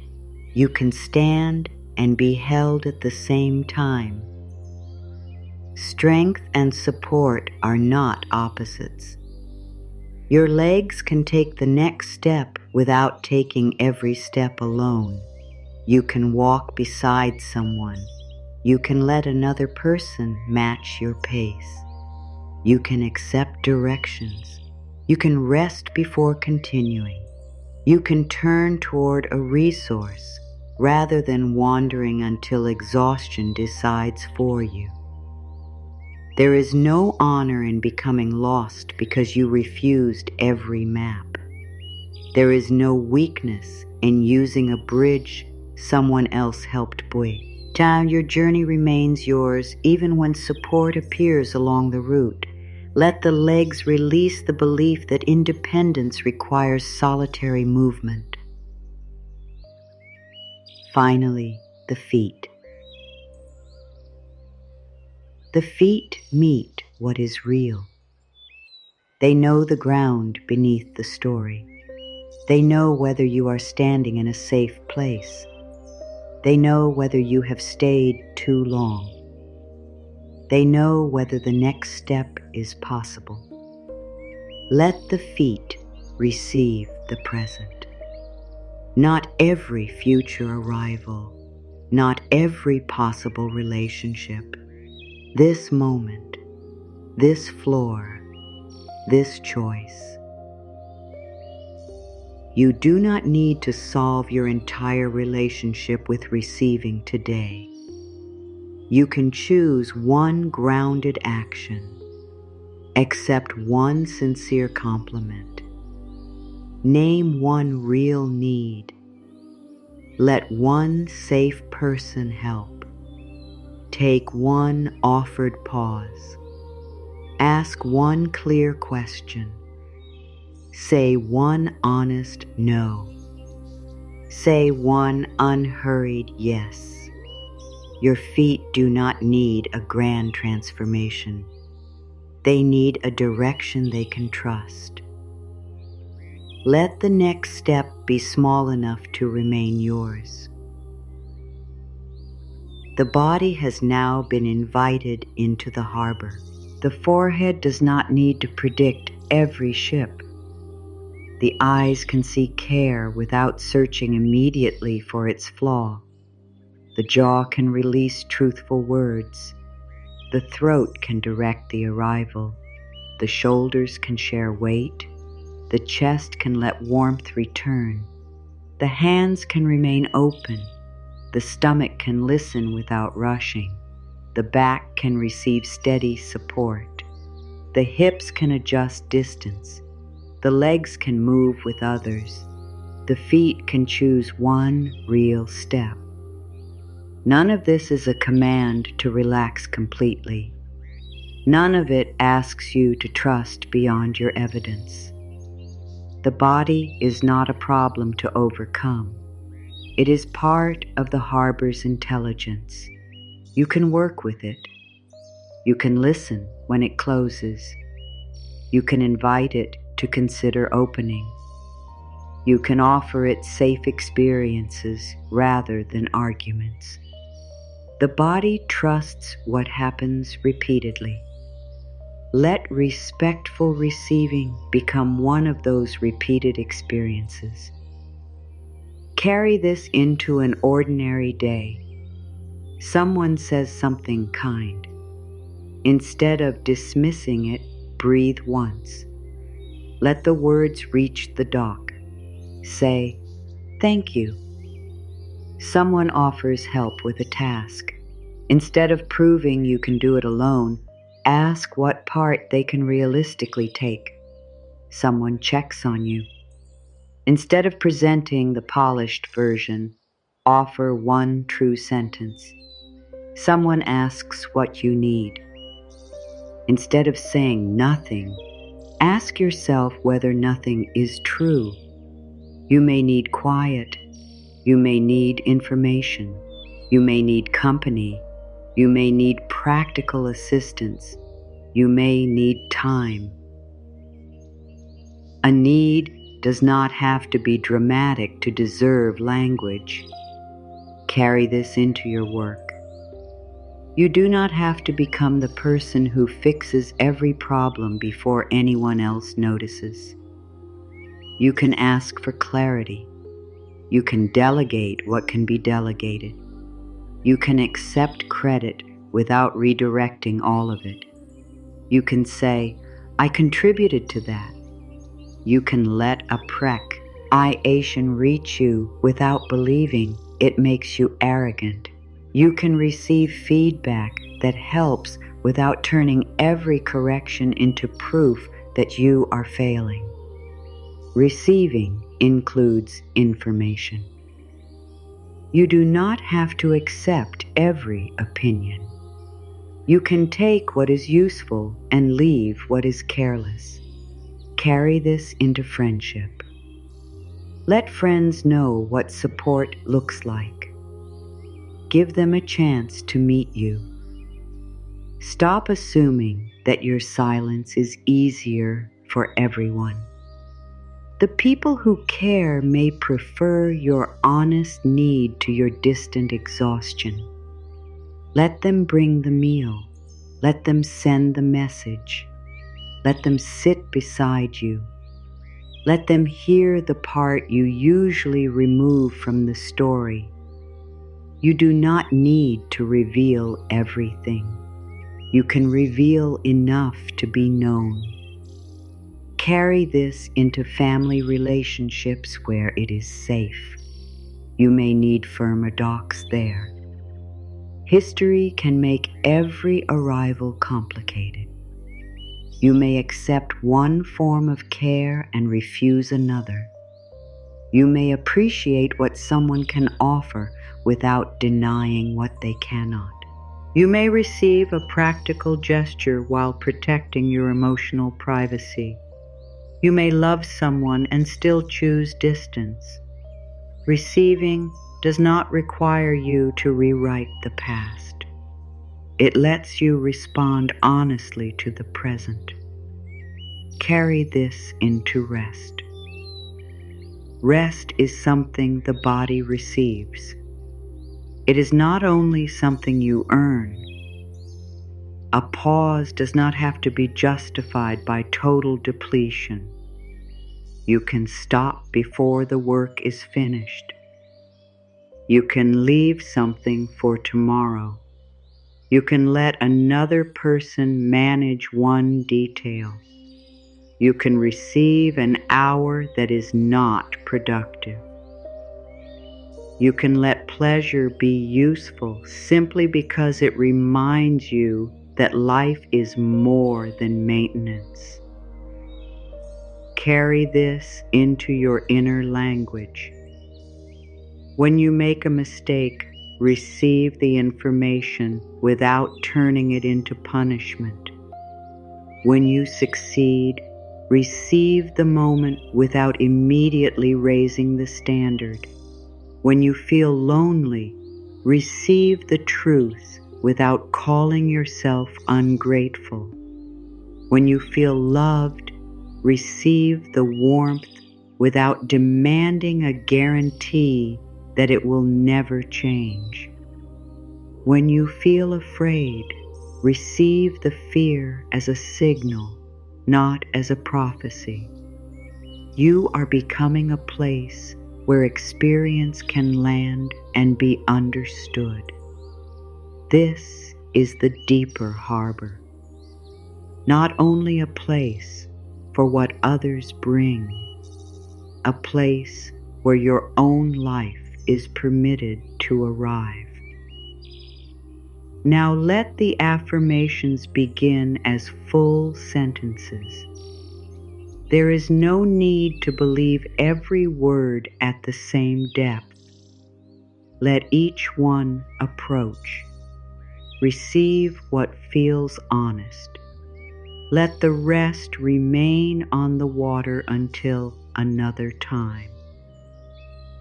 I am learning that receiving can be safe. I can accept care without giving away my freedom. I am allowed to pause before I answer. I can welcome kindness and keep my boundaries. I do not need to repay every loving gesture immediately. I am more than what I provide. My needs do not cancel my strength. My strength does not cancel my needs. I can let trusted people contribute to my life. I am willing to recognize care that respects my pace. I can receive a compliment without making myself smaller. I can say thank you and let the moment be complete. I can ask for support before I reach exhaustion. I can name what helps me. I can refuse what does not feel safe. My no protects the meaning of my yes. I can change my mind when new information arrives. I do not owe permanent access because I accepted one act of care. I can receive one thing at a time. I am allowed to understand the terms of an offer. I can ask clear questions. Safe generosity can meet my clarity. I trust patterns more than pressure. I notice consistency. I respect my body's signals. I give myself time to understand them. I can open slowly. I do not have to become unguarded to become connected. My boundaries help safe love find its place. I can be supported and remain responsible for my life.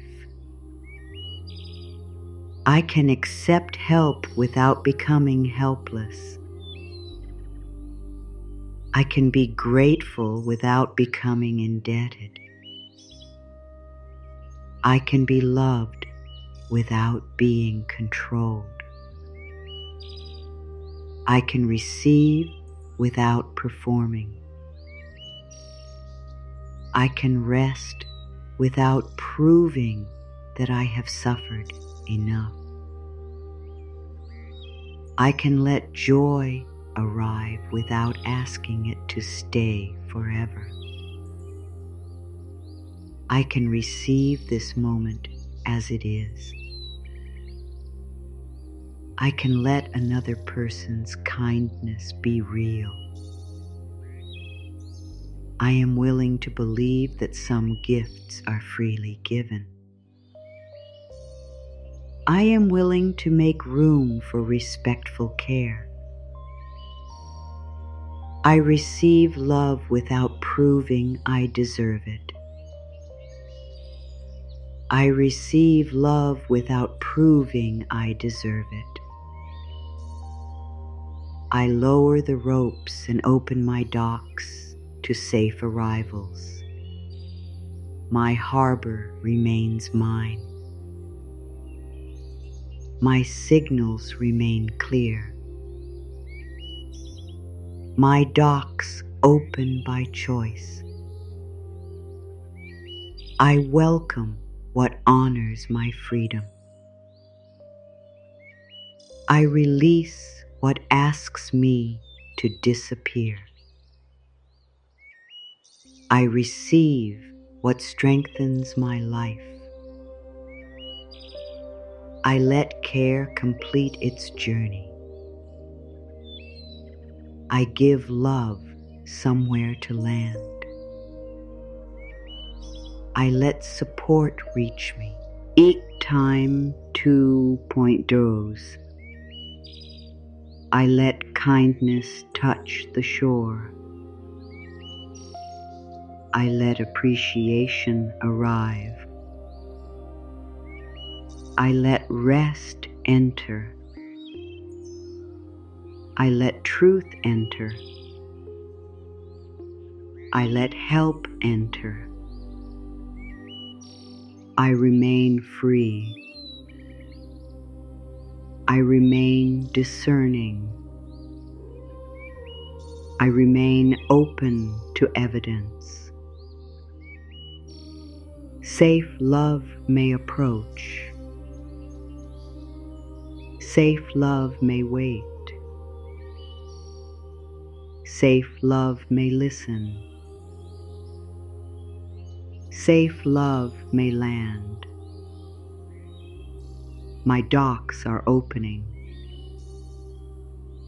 My body can learn. My heart can choose. My voice can guide. My hands can receive. My life can be shared. The movement can return. Care may reach me. I can receive. I can receive without rushing. I can receive without explaining. I can receive without shrinking. I can receive and remain myself. The harbor does not need to become someone else in order to welcome an arrival. It does not change the shape of its shore to flatter every vessel. It does not deepen shallow water through wishful thinking. It does not extinguish its signals because someone finds them inconvenient.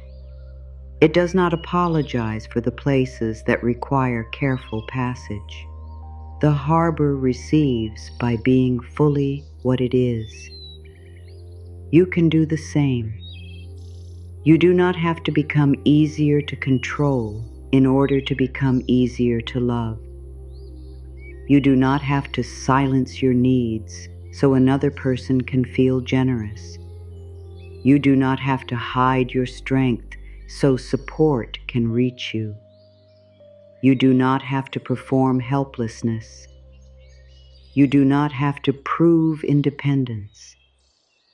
You can meet care as a whole person. You can accept what is helpful. You can decline what is not. You can ask for changes. You can let gratitude and discernment exist together.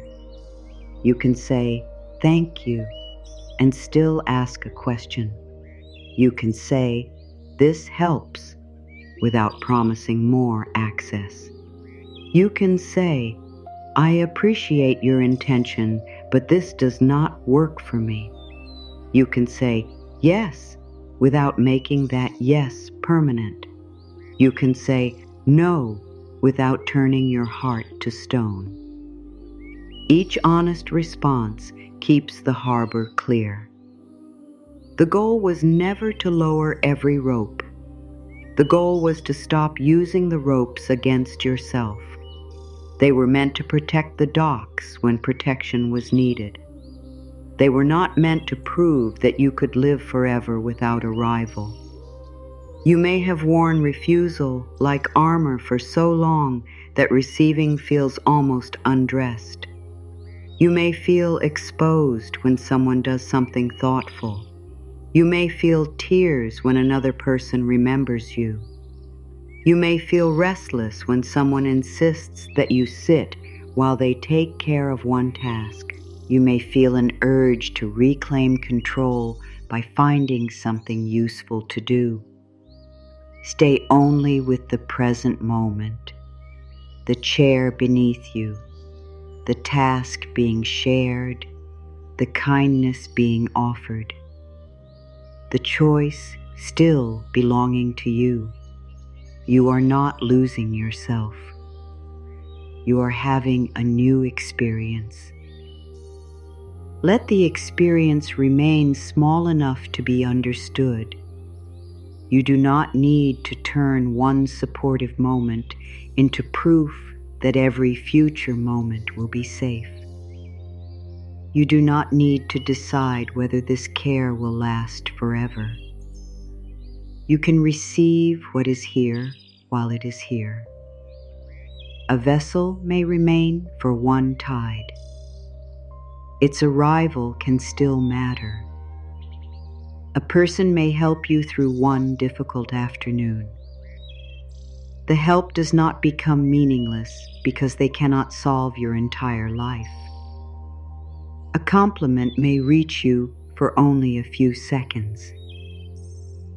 Its warmth does not need to become permanent before you can feel it.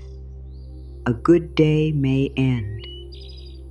You can still let it be good. You have sometimes refused temporary goodness because you feared its departure. You believed that accepting joy would make loss sharper. You believed that letting yourself rely on support would make its absence unbearable. You believed that hope increased danger. So you kept one part of yourself outside every beautiful moment, already preparing for the end. This preparation may have reduced surprise. It also reduced presence. You can prepare for reality without leaving the present before it has finished. You can appreciate a safe arrival and know that every vessel eventually moves. Departure is not always abandonment. Change is not always betrayal. A relationship may change form. An act of kindness may be complete in itself. A season may close without erasing what it gave. The harbor does not call every departure a disaster. It understands movement. It knows that ships arrive, unload, rest, and continue. It does not chain a safe vessel to the dock out of fear that nothing else will come. Receiving is not possession, it is meeting. It is permitting contact between what is freely offered and what is freely welcomed. Then both remain able to move. You may discover that this understanding makes receiving easier. You do not have to keep what arrives forever. You do not have to become responsible for preserving every relationship exactly as it is. You can let care reach you. You can let it change you in small ways. You can let it move on when its time is complete. Your worth does not depart with the vessel. The dock remains. The water remains. Your capacity remains. This matters when someone can no longer give what they once gave. It matters when grief changes the shape of your life. It matters when a friendship becomes distant, a loved one dies, a relationship ends, or circumstances separate people who once shared a shore. Receiving what was real does not require denying what ended. You can be grateful and heartbroken. You can cherish what Titi arrived and mourn that it left. The pain of departure does not prove that opening was a mistake. Some arrivals become part of the harbor's history. They teach the shore what tenderness felt like. They leave evidence that care was possible. Even when grief is deep, the love received was not wasted. It became part of you. This does not mean loss must be made beautiful. It does not mean you should rush toward meaning while your heart is hurting. It means what reached you mattered. You were not foolish for receiving it. You were alive. You were participating in love. The harbor is not ashamed that a vessel once occupied the dock. It does not call itself weak because the empty space is now visible. It lets the space tell the truth. Something was here. Something mattered. Something is missed. Your grief can dock too. It does not need to circle because you believe sadness is a failure of gratitude. You can receive grief as part of loving. You can seek support when grief feels too heavy to hold alone. You can let another person sit near the empty dock without trying to fill it. Presence can be an arrival. Silence can be an arrival when it is chosen and shared. A hand nearby can be an arrival. A professional who understands grief can be an arrival. A community that remembers with you can be an arrival. Receiving does not always remove pain. Sometimes it makes pain less lonely. That is enough. You may have expected love to rescue you from every difficult feeling. Healthy love does not promise that. It offers company, resources, truth, perspective, rest, and support while you move through what remains yours to feel. It does not take over your life. It does not make every decision. It does not erase consequences. It does not prevent every loss. It gives you somewhere to lean without asking you to stop standing. This is why support can be strong without becoming control. A dock supports a vessel without deciding where the vessel must travel next. The vessel is steadied, the cargo is received, repairs may be made. Then movement continues. You can receive in this way. You can let care steady you. You can let help reduce unnecessary strain. You can let wisdom from another person inform you. You can let affection warm you. Then you choose your direction. You remain responsible for your path. You remain free. Some part of you may ask whether you have missed too many arrivals already. It may remember people you pushed away. It may remember offers you refused. It may remember times when someone tried to love you and you could not trust what they gave. Do not use this new understanding as another weapon against yourself. You acted with the capacity and information you had. Perhaps some relationships could have unfolded differently. That truth may bring regret. Regret can become useful when it teaches without condemning. You can make repair where repair is appropriate and safe. You can say, I see now that I rejected your care because receiving frightened me.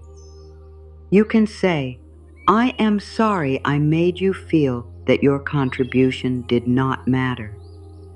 You can say, I am learning to respond differently.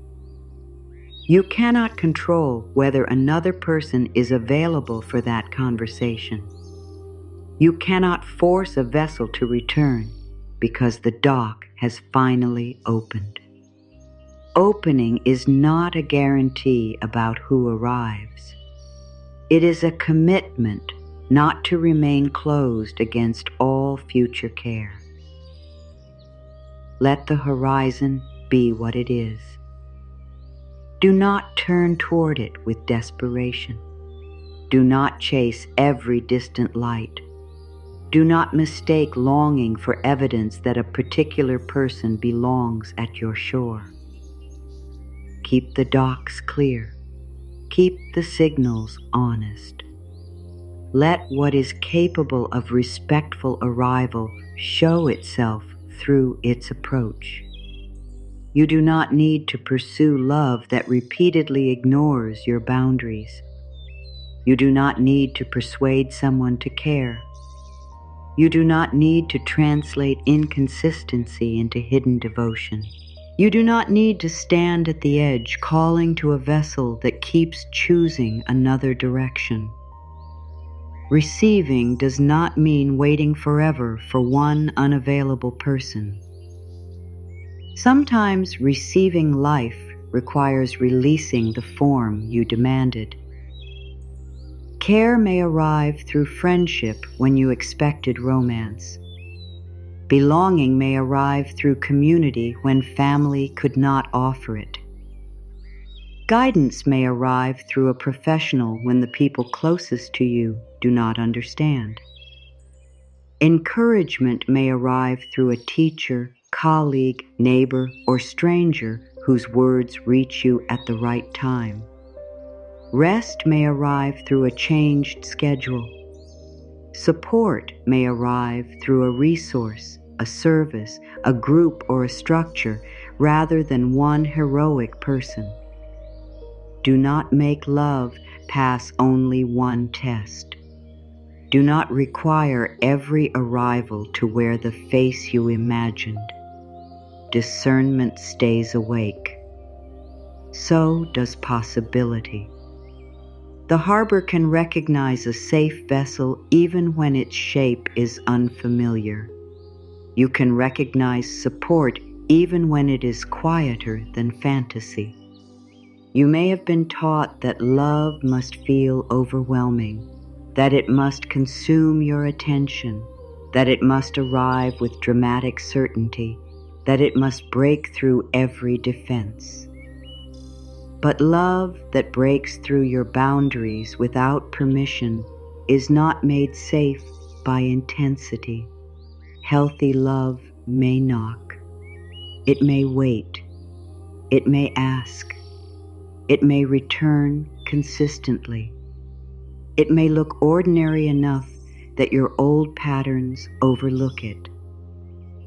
The person who respects your time, the friend who does what they said, the partner who accepts correction, the community member who remembers your name, the professional who listens before deciding, the relative who learns not to cross the line you named, the colleague who shares credit, the neighbor who offers help and accepts your answer.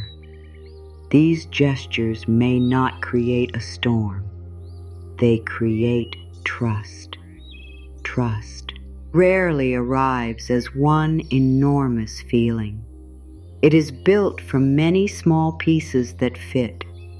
A promise kept, a confidence protected, a limit respected, a misunderstanding repaired, a need spoken, an answer heard, a kindness that stays kind.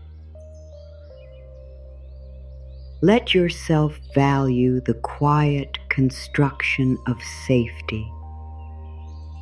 You do not need to feel instantly open for trust to be growing. You may still check the ropes. You may still feel nervous when help comes close. You may still plan repayment too quickly. Pause. There is no shame in catching an old response after it has begun. You can interrupt it in the middle. You can say, I almost refused automatically. Let me answer again. You can say, thank you, I would like to accept. You can say, I am uncomfortable receiving this, but I know the discomfort does not mean it is wrong. This honesty can deepen connection. The right people do not need you to pretend receiving is easy. They can appreciate the courage inside your yes. They can understand that the dock opening is not casual. It carries history. It carries risk. It carries hope. Your yes may be quiet. It is still meaningful. Now the affirmations can become shorter. Let them pass slowly. Let them land only where there is room. I can receive what respects me. I can welcome care without losing choice. I can let support reduce the weight. I can let love move in both directions. I do not need to earn every arrival. I do not need to repay every kindness today. I can accept what is freely offered. I can ask whether an offer has conditions. I can understand before I agree. I can receive with clear eyes.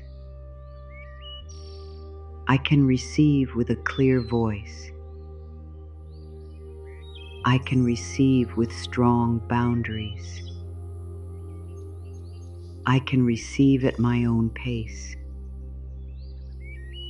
I can receive one moment at a time.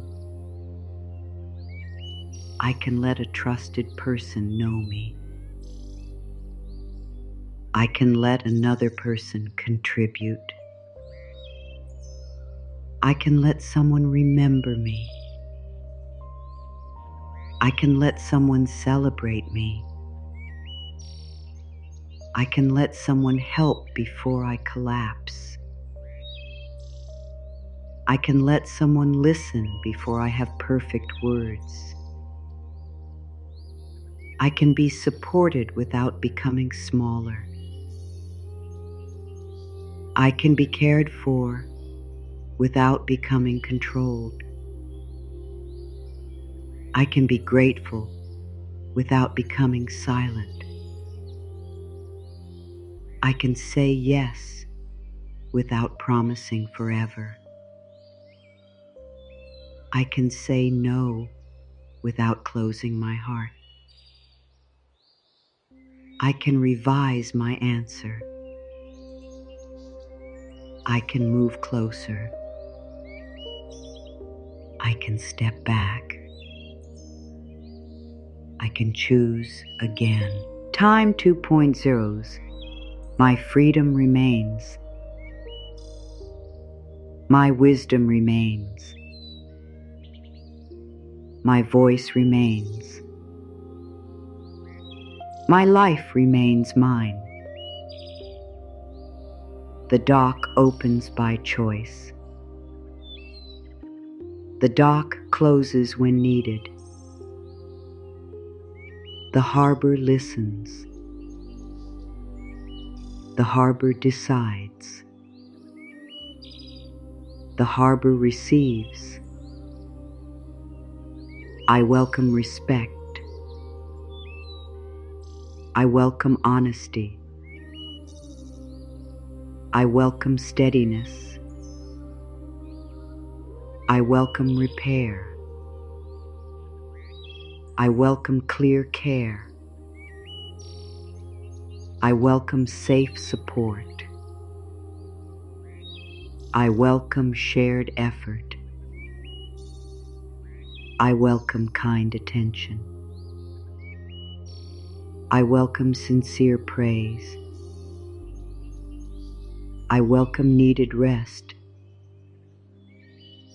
I welcome honest joy. I welcome mutual love. I am not only a giver,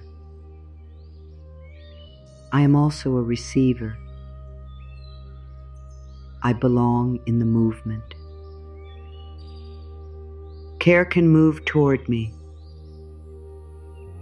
Help can reach me. Warmth can reach me. Truth can reach me. Rest can reach me. Love can reach me. I can let it land. I can let it stay. I can let it matter. I can let it leave when complete. I remain whole. I remain free. I remain here. The ropes are lower. The signals are clear. The water is calm enough. The dock is ready. Safe vessels may approach. Safe care may arrive. Safe love may land. I am willing. I am open by choice. I receive with wisdom. I receive with dignity. I receive with freedom. I receive love. I receive. Let the shorter words remain without effort. Open docks. Clear signals. Safe passage. Honest arrival. Shared weight. Open hands. A spoken need. A trusted yes. A protected no. Kindness received. Support accepted. Warmth welcomed. Love landed. You do not need to repeat them. You do not need to hold them all in memory. If your attention wandered, nothing essential was lost. If one sentence reached you and the others passed by, that one sentence is enough. These words do not work through perfect concentration. They are invitations.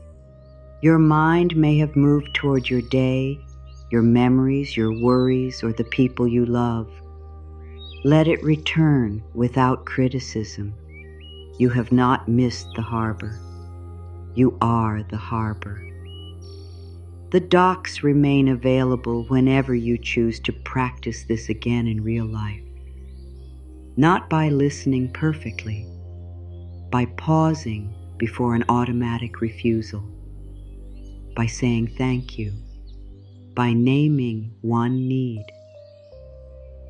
by accepting one respectful offer, by allowing a safe person to contribute, by remembering that your boundaries remain yours. Receiving does not need to become another task you perform well. You may forget. You may decline something you later realize you wanted. You may over-explain. You may repay too quickly. You may close after a disappointment. You may need time before opening again. Nothing about this process requires perfection. A harbor can close for repair. It can reopen when ready. The movement continues. Your capacity is not destroyed by one difficult experience. Your progress is not erased because fear returned.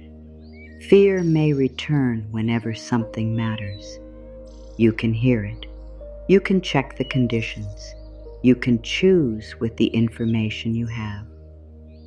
You can seek guidance when the decision carries serious emotional, medical, legal, financial, or safety consequences. You do not have to make every choice alone to prove that the choice is yours. Wise receiving includes receiving knowledge. It includes receiving help from people trained to understand what you may be facing. It includes receiving protection when protection is needed. It includes receiving support without shame. There is no prize for solving every complicated situation without assistance. There is only your life asking to be cared for responsibly. Let responsibility include care. Let strength include support. Let love include arrival. This is the quiet truth that began our time together. You have known how to let love leave your shore. You have packed it into words, actions, gifts, patience, service, concern, and sacrifice. You have watched it travel toward others. Now another direction is possible. Receiving is also a form of love. It lets another person's care complete its movement. It lets your own needs become part of the relationship. It lets mutuality replace performance. It tells safe people that their presence matters. It tells your body that support does not always carry a hidden cost. It tells the guarded part of you that protection and connection can exist together. It tells life that you are no longer required to prove your goodness through emptiness. You can be full and still generous. You can be supported and still strong. You can be loved and still free. You can receive without becoming anyone's possession. You can receive without surrendering your judgment. You can receive without pretending the past never happened. You can receive because the present offer has been examined and found respectful. This is not weakness. It is participation. It is reciprocity. It is love completing its journey. The harbor does not celebrate by making noise. It changes through one visible act. The rope that blocked the safest dock is placed down. The passage remains watched. The signals remain lit. Far beyond the shore, a vessel that has approached with patience sees the opening. It does not rush. It does not assume. It waits for direction. The harbor sends the signal. Come carefully. Come honestly. Come without taking what has not been offered. Bring what you said you would bring. Respect the shore that receives you. The vessel answers with steady light. The distance begins to close. There is no storm, no rescue, no dramatic surrender, only movement. Water meeting the hull, a line passed carefully from one hand to another, the dock receiving weight, the vessel coming to rest without damaging the shore. Something carried across a long distance is finally placed where it was meant to go. Perhaps it is kindness, perhaps it is help, perhaps it is a sentence you needed, perhaps it is the experience of not doing everything alone, perhaps it is your own permission. Whatever is safe can be received. Whatever is not can remain outside. You no longer need one answer for every arrival. You have signals, you have language, you have boundaries, you have choice.